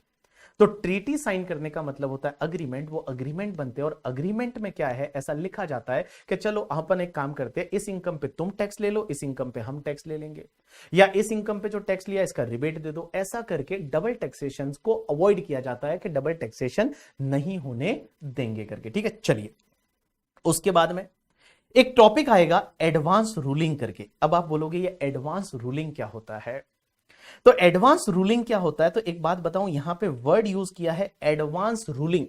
एडवांस का मतलब समझते हो, किसी को बोले हो ना एडवांस हैप्पी बर्थडे करके, ठीक है, तो एडवांस मतलब पहले, और रूलिंग का मतलब होता है जजमेंट। रूलिंग का मतलब होता है जजमेंट, रूलिंग का मतलब होता है जजमेंट। तो एडवांस में जजमेंट ले लेना बाबू, एडवांस में जजमेंट ले लेना। एक बात बताऊं, इंडियन टैक्स लॉ कितने कॉम्प्लेक्स है आपको तो पता ही है।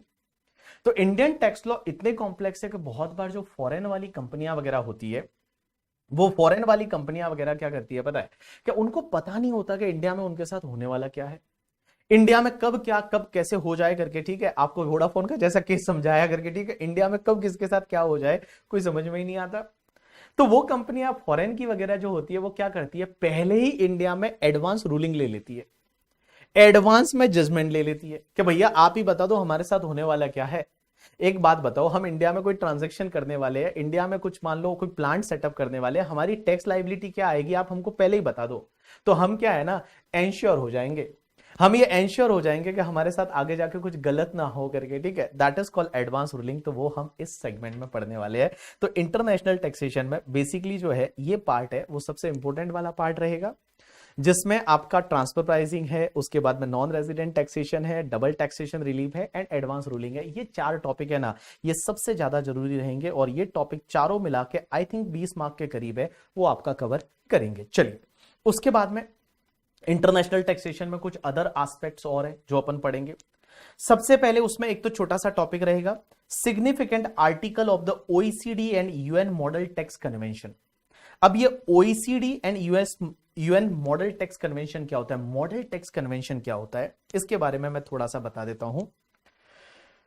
मॉडल टैक्स कन्वेंशन क्या होता है, मॉडल, मॉडल किसको बोलते हैं आप बताओ, मॉडल किसको बोलते हैं, चलो बताओ मॉडल किसको बोलते हैं। मॉडल क्या लिखा हुआ है, significant article of the OECD and UN model tax convention. Model किसको बोलते हैं बताओ मुझे, मॉडल किसको बोलते हैं।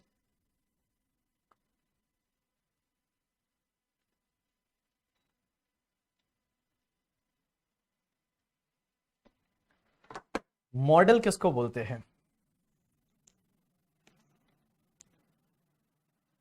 चलिए बताइए बताइए मॉडल किसको बोलते हैं। मैं चाहता हूं कुछ ढंग का आंसर दे कोई। मॉडल, क्या भाई ने मस्त वाले आंसर दिए हैं। बोलते हैं मॉडल, अच्छे अच्छे लोग तो ऐसे मस्त दे रहे हैं, काइंड ऑफ मेथड, और जो परफॉर्म करते हैं फैशन टीवी पे परफॉर्म करते हैं वो वाले, हाँ model. Setting an example standard format, model is a respective image, हाँ मॉडल। तो एक बात बताऊं आपको, मॉडल क्या होते हैं मैं आपको बताऊं, जैसे approach for computation, kind of structure, copy of something जो आइडियल होगा होता है, दैट इज कॉल्ड मॉडल। मनो भाई, Aditi standard method of prescription, fix structure, model. अच्छा चलो अपन एक काम करते हैं, model is a ideal example. या एक बात बताओ, चलो थोड़ा ऐसे बेसिक लेवल पे जाते हैं तो आपको फटाफट कनेक्ट कर पाओगे। मुझे एक बात बताओ, आप आपके ऑफिस में आप जब आर्टिकलशिप कर रहे हो, आपके ऑफिस में बहुत बार लोग आते हैं पार्टनरशिप डीड बनाने के लिए, बोलते हैं हमको पार्टनरशिप बनाना है, पार्टनरशिप डीड बनाना है। आप बताओ पार्टनरशिप डीड आप लोग कैसे बनाते हो, आप लोग पार्टनरशिप डीड कैसे बनाते हो, आप क्या बनाते हो, आप ऐसे बनाते हो, आप उसको बोलते हो करके, ठीक है, क्या इधर आ, आप उसको बोलते हो इधर आ, बता क्या क्या करना है, बोल बोल क्या क्या लिखना है करके, ठीक है, कि तू और राकेश दोनों पार्टनर रहोगे, 50-50% शेयरिंग, और उसके बाद में लिख लोगे, क्या ऐसा बनाते हो, आप क्या करते हो, आप क्या करते हो, आप क्या करते हो, पार्टनरशिप डीड बनाने आया तो आप क्या करते हो, मैं बताऊं आप क्या करते हो, वो मैं बता रहा हूं, ठीक है। सुनो, आप क्या करते हो कि आपके ऑफिस में सर्वर पे एक फोल्डर है जिसमें कुछ फॉर्मेट डाले हुए हैं, कुछ फॉर्मेट डाले हुए हैं और उस फॉर्मेट को एज इट इज आप कॉपी करते हो, उस फॉर्मेट को एज इट इज आप कॉपी करते हो। अब उससे पूछते हो बता तेरा नाम क्या है, तो बोला ले चलो नाम चेंज कर लिया। तुम्हारा बताओ, तुम्हारा पार्टनरशिप में क्या बोलते हैं तुम्हारा रेम्यूनरेशन कितना रहेगा, चलो वो चेंज कर दिया। तुम्हारा पीएसआर क्या रहेगा, इतना चेंज कर दिया करके, ठीक है। तुम्हारा नेचर ऑफ बिजनेस क्या है, वो चेंज कर दिया। तो वो फॉर्मेट आप यूज कर रहे हो ना, तो मैं बोलूं आप एक मॉडल यूज कर रहे हो, आप एक मॉडल यूज कर रहे हो ना। आप एक मॉडल पढ़ा था, उस मॉडल को लिया, उसको यूज किया, उस पर आपने नेगोशिएशन किया, उस पर आपने बातें की और उसको फाइनल कर दिया, दैट इज कॉल्ड मॉडल। तो एक बात बताओ, आप लॉजिकली समझिए ना, आप लॉजिकली समझिए करके, ठीक है। आप लॉजिकली समझिए कि मोदी जी मान लो फॉरेन गए, अभी मोदी जी है वो फ्रांस जाने वाले हैं, ठीक है। तो मोदी जी जब फ्रांस गए और फ्रांस के साथ में कोई अग्रीमेंट बन रहा है, मान लो अपन डबल टैक्सेशन अवॉइडेंस का अग्रीमेंट बना रहे हैं कि डबल टैक्सेशन नहीं लगेगा, तो क्या मोदी जी और फ्रांस के जो वहां पे रिप्रेजेंटेटिव रहेंगे, इंडिया के रिप्रेजेंटेटिव रहेंगे, क्या वो एक एक पॉइंट लेंगे क्या चलो अपन एक एक पॉइंट पे डिस्कस करते हैं, बोलो अब कैसे करना है, कैसे लिखना है, ऐसा नहीं ना, कुछ ना कुछ तो मॉडल लाओ भाई। तो यहां पे क्या है, दो मॉडल चलते हैं, मतलब वर्ल्ड में तीन मॉडल चलते हैं, बट तीसरा मॉडल अपने सिलेबस में नहीं है। वर्ल्ड में तीन मॉडल चलते हैं अग्रीमेंट बनाने के, ट्रीटी साइन करने के, और वो तीन मॉडल कौन कौन से, एक तो है तुम्हारा ओईसीडी मॉडल, दूसरा तुम्हारा है UN model, United nation model, और तीसरा है एक यूएस मॉडल। यूएस मॉडल मतलब यूएसए का है, वो यूएसए जब भी अग्रीमेंट बनाता है वो यूएस मॉडल फॉलो करता है। बाकी एक यूएन मॉडल है और एक ओईसीडी मॉडल है। तो उस मॉडल में ऐसा लिखा हुआ है, ठीक है, कि चलो बिजनेस की इनकम पे जो है कौन टैक्स लेगा। अगर आपको उसमें कुछ चेंज करना है तो कर लो ना। मोदी जी और फ्रांस के बीच में जब अग्रीमेंट हो रहा है, उनको कुछ चेंज करना है कि नहीं नहीं बिजनेस की इनकम पे हम टैक्स लेंगे, या फिर मान लो क्या बोलते हैं उस इनकम पे तुम टैक्स ले लेना करके, ठीक है। अदर सोर्सेज की इनकम पे ऐसे टैक्स लेंगे, हम रॉयल्टी पे मान लो इस परसेंटेज से ज्यादा टैक्स नहीं लेंगे। तो जब ट्रीटी बना रहे तो कुछ ना कुछ तो मॉडल ले ले, कुछ ना कुछ जो है वो तो मॉडल ले ले, वो मॉडल से बात करें अपन करके, ठीक है। तो वो मॉडल लेके जब बैठते हैं, that is called model tax convention. तो इसमें हम इस टॉपिक में सीखेंगे कुछ ऐसे आर्टिकल कि बिजनेस की इनकम पे यूएन मॉडल में क्या लिखा हुआ है, यूएस मॉडल में क्या लिखा हुआ है, कि अगर रॉयल्टी की इनकम हुई तो उस पे यूएन मॉडल में क्या लिखा हुआ है, यूएस मॉडल में क्या लिखा हुआ है करके, ठीक है। तो वो जब चीजें हैं वो हम इस पर्टिकुलर टॉपिक में थोड़ा बहुत सीखेंगे, कोई इसमें एग्जॉस्टिव कवरेज नहीं है, थोड़ा बहुत इंट्रोडक्टरी पार्ट दे रखा है, तो वो हम यहां पे सीखने वाले हैं करके, ठीक है। चलिए, उसके बाद में दे रखा है fundamental of the BEPS. BEPS का मतलब क्या होता है, BEPS, BPS, BEPS, fundamental of the BEPS. BEPS का मतलब बिपाशा बासु से है, हाँ, बिपाशा बासु को बैप्स बोलते थे शायद।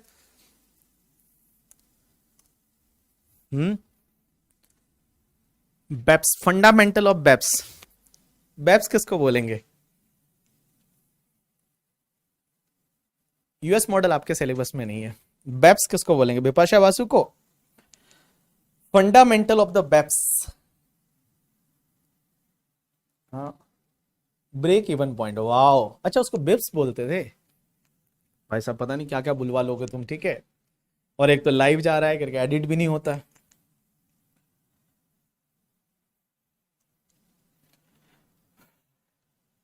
ये बोलता है बेसिक अर्निंग पर शेयर करके, ठीक है, basic earning per share, wow गजब। ये हुई ना बात, मैं आप ही को ढूंढ रहा था, आप कहां बैठे हो, ठीक है। कोई बोल रहा है इन बजट टाइम रीड किया था सर, बजट के टाइम पे। बेप्स, बेप्स का फुल फॉर्म होता है base erosion and profit shifting. क्या होता है, base erosion and profit shifting, base erosion and profit shifting, base erosion and profit shifting करके, ठीक है। अब ये base erosion and profit shifting क्या होता है, एक्चुअली क्या हुआ ना, देखो जब से ये ऑनलाइन चीजें बढ़ने लगी, जब से ऑनलाइन चीजें बढ़ने लगी, प्रॉफिट शेयर नहीं होता, प्रॉफिट शिफ्टिंग होता है। Base erosion and profit shifting करके, शेयरिंग भी नहीं होता, it's shifting, profit shifting, base erosion and profit shifting.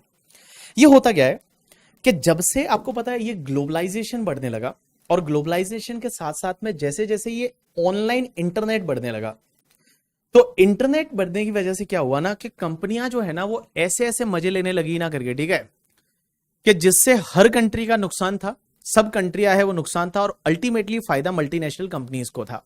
Example के लिए मैं आपको कुछ एग्जाम्पल दे रहा हूं, आप समझने की कोशिश करेंगे।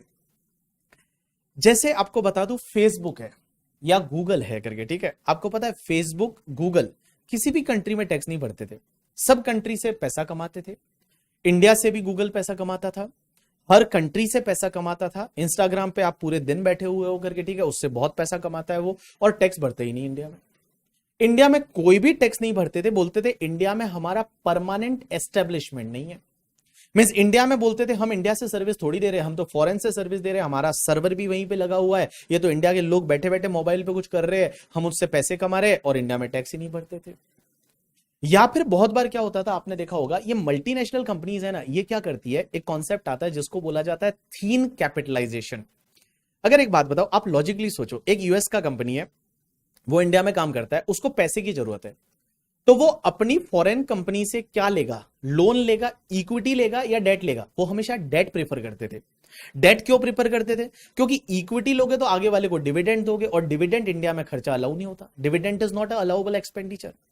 बट होता क्या था करके, ठीक है, बट होता क्या था कि वो लोग क्या करते थे, लोन लेते थे, और लोन पे दबा के इंटरेस्ट देते थे अपनी फॉरेन की कंपनियों को, दबा के इंटरेस्ट देते थे। अब इंटरेस्ट आप दे रहे हो आगे वाले को इंडिया में, तो उस खर्चा क्लेम कर लोगे, और इंडियन कंपनी का प्रॉफिट कम हो जाता था। तो कुल मिला के होता क्या था करके, मैं आपको मतलब मोटा मोटी बताऊं तो, ये मल्टीनेशनल कंपनियां जो थी ना, ये मल्टीनेशनल कंपनीज है ना, पूरे वर्ल्ड को चूना लगा रही थी। कुल मिला के पूरे वर्ल्ड को चूना लगा रही थी, मतलब इन इन वन वर्ड में अगर आपको बोलना चाहूं तो पूरे वर्ल्ड में सब कंट्रियों को नुकसान था। तो इसमें हुआ क्या, इस टाइम पे जो भी तुम्हारी G20 कंट्री है, ये जो G20 कंट्री आप सुनते होंगे, इंडिया अभी G20 को रिप्रेजेंट कर रहा है, तो G20 कंट्री और OECD कंट्रीज, इन्होंने मिलके कुछ ऐसे एक्शन प्लान बनाए। क्या बनाए? Action plan. और टोटल ऐसे 15 एक्शन प्लान बनाए कि जो ये base erosion and profit shift कर रहे हैं, प्रॉफिट वो ऐसी कंट्रियों में शिफ्ट करते थे जहां टैक्स लगता ही नहीं, और टैक्स नहीं लगता उस कंट्री को बोला जाता है टैक्स हेवन कंट्री। मैंने बोला था ना अभी थोड़ी देर पहले कि केमन आइलैंड करके, बरमूडा करके, ठीक है, उसके साथ में ये मॉरिशस वगैरह, ये जो है, ये तुम्हारी टैक्स हेवन कंट्रीज है। ऐसी कंट्री जहां पे टैक्स लगता ही नहीं या टैक्स बहुत कम लगता है, उसको बोला जाता है टैक्स हेवन कंट्रीज। तो ये सब कंपनियां क्या करती थी, हर कंट्री को नुकसान पहुंचा के और बेस इरोड कर देती। देखो नाम क्या है, बेप्स का, बेस इरोजन, मतलब आपका जहां बेस है ना, उसको तो आप इरोड कर रहे हो, और प्रॉफिट शिफ्ट कर जाते हो। आप प्रॉफिट को शिफ्ट कर रहे हो कहीं पे, आप जो प्रॉफिट को शिफ्ट किए जा रहे हो करके, ठीक है, और ऐसी कंट्री में प्रॉफिट को पार्क कर रहे हो जहां पे टैक्स लगता ही नहीं। तो जब ऐसा करते थे तो क्या हुआ, ये G20 कंट्री, OECD कंट्री, इन्होंने मिलके कुछ एक्शन प्लान बनाए, और एक्शन प्लान बनाए कि बोला इसको कैसे रोका जाए, और उसको रोकने के लिए टोटल 15 एक्शन प्लान है, जो अपन उस टॉपिक में डिस्कस करेंगे। ये टॉपिक तो लास्ट डे पे आएगा, आई थिंक, जब अपना टैक्स का आज पहला लेक्चर है, और जो लास्ट लेक्चर में हम डिस्कस कर रहे होंगे, तब हम फंडामेंटल ऑफ द बेप्स के बारे में डिस्कस कर रहे होंगे। उसमें एक्शन प्लान में जैसे पहला एक्शन प्लान जो है, आपने सुना होगा, जैसे इक्वलाइजेशन लेवी। आपने ये सुना, इक्वलाइजेशन लेवी करके एक वर्ड आया है कि फेसबुक है जिसपे एडवर्टाइजमेंट देते तो उसमें इक्वलाइजेशन लेवी पे करना पड़ता है 6% की रेट से। तो ये इक्वलाइजेशन लेवी जो है, that is came from the BEPS only, ये बेप्स से है, वो आता है। उसके बाद में एक टॉपिक दे रखा है, application and interpretation of the tax treaty. Tax treaty का मतलब होता है, मैं अभी बोला अग्रीमेंट, टैक्स कन्वेंशन बोलो, अग्रीमेंट बोलो करके, ठीक है, टैक्स ट्रीटी बोलो, जो मर्जी है जो बोलो, टैक्स ट्रीटी बोलो, एग्रीमेंट बोलो, कन्वेंशन बोलो। इसको एप्लीकेशन एंड इंटरप्रिटेशन कैसे होगा, उसका एप्लीकेशन जो है, वो एप्लीकेशन एंड इंटरप्रिटेशन कैसे होगा, वो हम इस पर्टिकुलर सेक्शन में पढ़ने वाले हैं। क्योंकि एक बात बताओ, जैसे चाइना और इंडिया का अग्रीमेंट बना, अब वो 2 लैंग्वेज में लिखा हुआ है, एक तो मान लो वो इंग्लिश में भी लिखा हुआ है और चाइनीज लैंग्वेज में भी लिखा हुआ है, और साथ में हिंदी में भी लिखा हुआ है, और तीनों का अलग अलग मीनिंग निकल रहा है, तो कौन सा मीनिंग लेना है? ऐसा हो सकता है ना, देयर में भी पॉसिबिलिटी करके, ठीक है, कि अगर एक अग्रीमेंट बनाया, अब इंडिया वाले जो मान लो मोदी जी फॉरेन गए, वहां पे एक अग्रीमेंट बना, वो अग्रीमेंट वहां फ्रांस की लैंग्वेज में भी लिखा हुआ है, इंडिया की लैंग्वेज हिंदी में भी लिखा हुआ है। अब दोनों का मीनिंग अलग अलग निकल रहा है, क्योंकि कुछ वर्ड ऐसे है जिसका मीनिंग ही अलग निकल रहा है, तो फिर कौन सा मीनिंग लेना है, उसकी एप्लीकेशन कैसे रहेगी, उसका इंटरप्रिटेशन कैसे रहेगा, वो हम इस कॉन्सेप्ट में सीखेंगे। और उसके बाद latest development in the international taxation, international taxation में और क्या नए नए डेवलपमेंट आ रहे हैं, वो हम यहां पे सीखेंगे करके, ठीक है। So this is all about your syllabus of the 100 marks of the CA final. तो सीए फाइनल के सिलेबस में हम इतनी सारी चीजें हैं वो सीखने वाले हैं, और लास्ट में उन्होंने एक नोट ये भी दे रखा है कि इसके अलावा भी अगर कोई यहां इनकम टैक्स में नई चीज आती है, वो भी आपके लिए एप्लीकेबल है। मीन्स ये जो ऊपर पड़ा है ये तो है ही है, अगर मान लो बजट वगैरह से कोई नई चीज आ जाती है करके, ठीक है, या तो एग्जिस्टिंग प्रोविजन को हटा के कोई नया प्रोविजन आता है, या in addition to the existing provision आता है, तो वो भी आएगा। लेकिन अगर आईसीआई कुछ भी बोलती है कि हम कुछ टॉपिक में से कुछ पार्ट एक्सक्लूड करना चाहते हैं, तो वो एक्सक्लूड माना जाएगा, ऐसा लास्ट में इन्होंने नोट दे रखा है।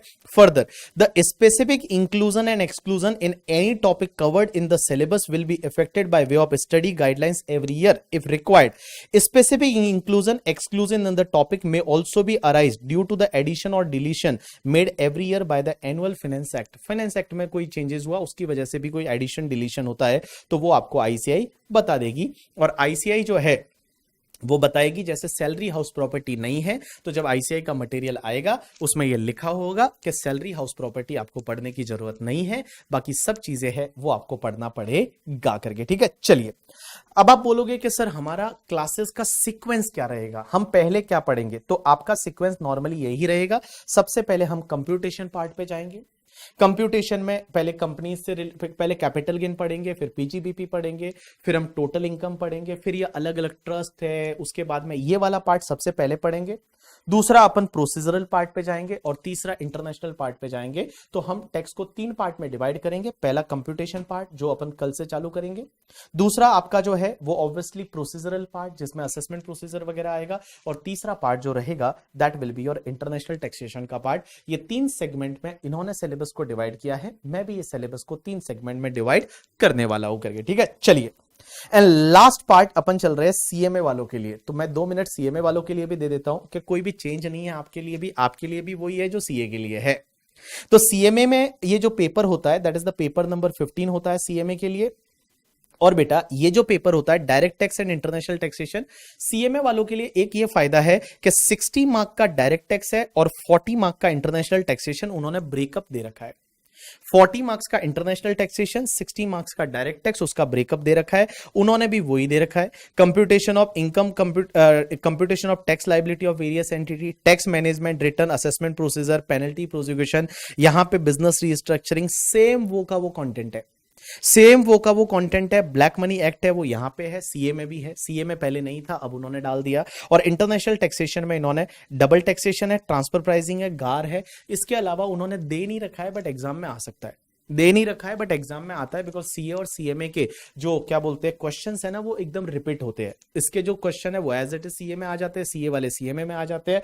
तो मैं बता दूं सिलेबस वाइज जो सीएमए के स्टूडेंट है, अब सीएमए के स्टूडेंट जो है वो भी वही पढ़ना है जो सीए वालों के लिए, और सीए वालों को वही पढ़ना है जो सीएमए वालों के लिए है। तो सिलेबस वाइज कोई भी चेंज नहीं है। तो ये जो है अपना सीएमए में किसी ने मुझे पूछा कि सर हाउस प्रॉपर्टी सैलरी आएगा या नहीं, देखो आएगा नहीं नॉर्मली, क्योंकि सीएमए फाइनल में भी कंपनी का क्वेश्चन आता है। अब देखो अगर आप सीएमए फाइनल का मॉड्यूल देखोगे ना तो उसमें तो उन्होंने कैपिटल गेन भी नहीं दे रखा, पीजीबीपी भी नहीं दे रखा, बट मैट में क्वेश्चन दे रखे हैं, टोटल कंप्यूटेशन करते टाइम उन्होंने क्वेश्चन दे रखे हैं।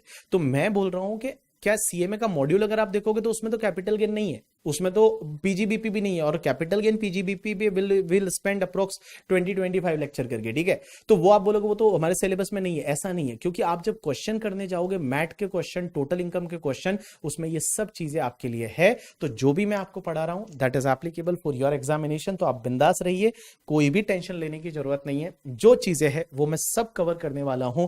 और एंश्योर रहिए सीए फाइनल वाले कि जितना यहां पे दे रखा है, जो आपके सिलेबस में आईसीआई ने दे रखा है, जो सीएमए वालों के लिए सीएमए इंस्टीट्यूट ने दे रखा है, वो सब चीजें हम इस बैच में कवर करने वाले हैं करके, ठीक है। चलिए अब अपन एक काम करते हैं, यहां पे ये जो आपका पहला सेगमेंट था पहले लेक्चर का, this is all about your syllabus के सिलेबस में क्या क्या है, हम क्या क्या करने वाले थे। मैंने आपको एक ब्रॉड आइडिया दिया पूरे सिलेबस का कि पूरा सिलेबस एग्जैक्टली है क्या क्या चीजें हम सीखने वाले हैं, जिससे आपको एग्जैक्टली आप प्रिपेयर हो पाओ कि हम आने वाले लेक्चर्स में करने वाले क्या है करके, ठीक है। चलिए अब आप ले लीजिए ब्रेक 10 मिनट का करके, ठीक है।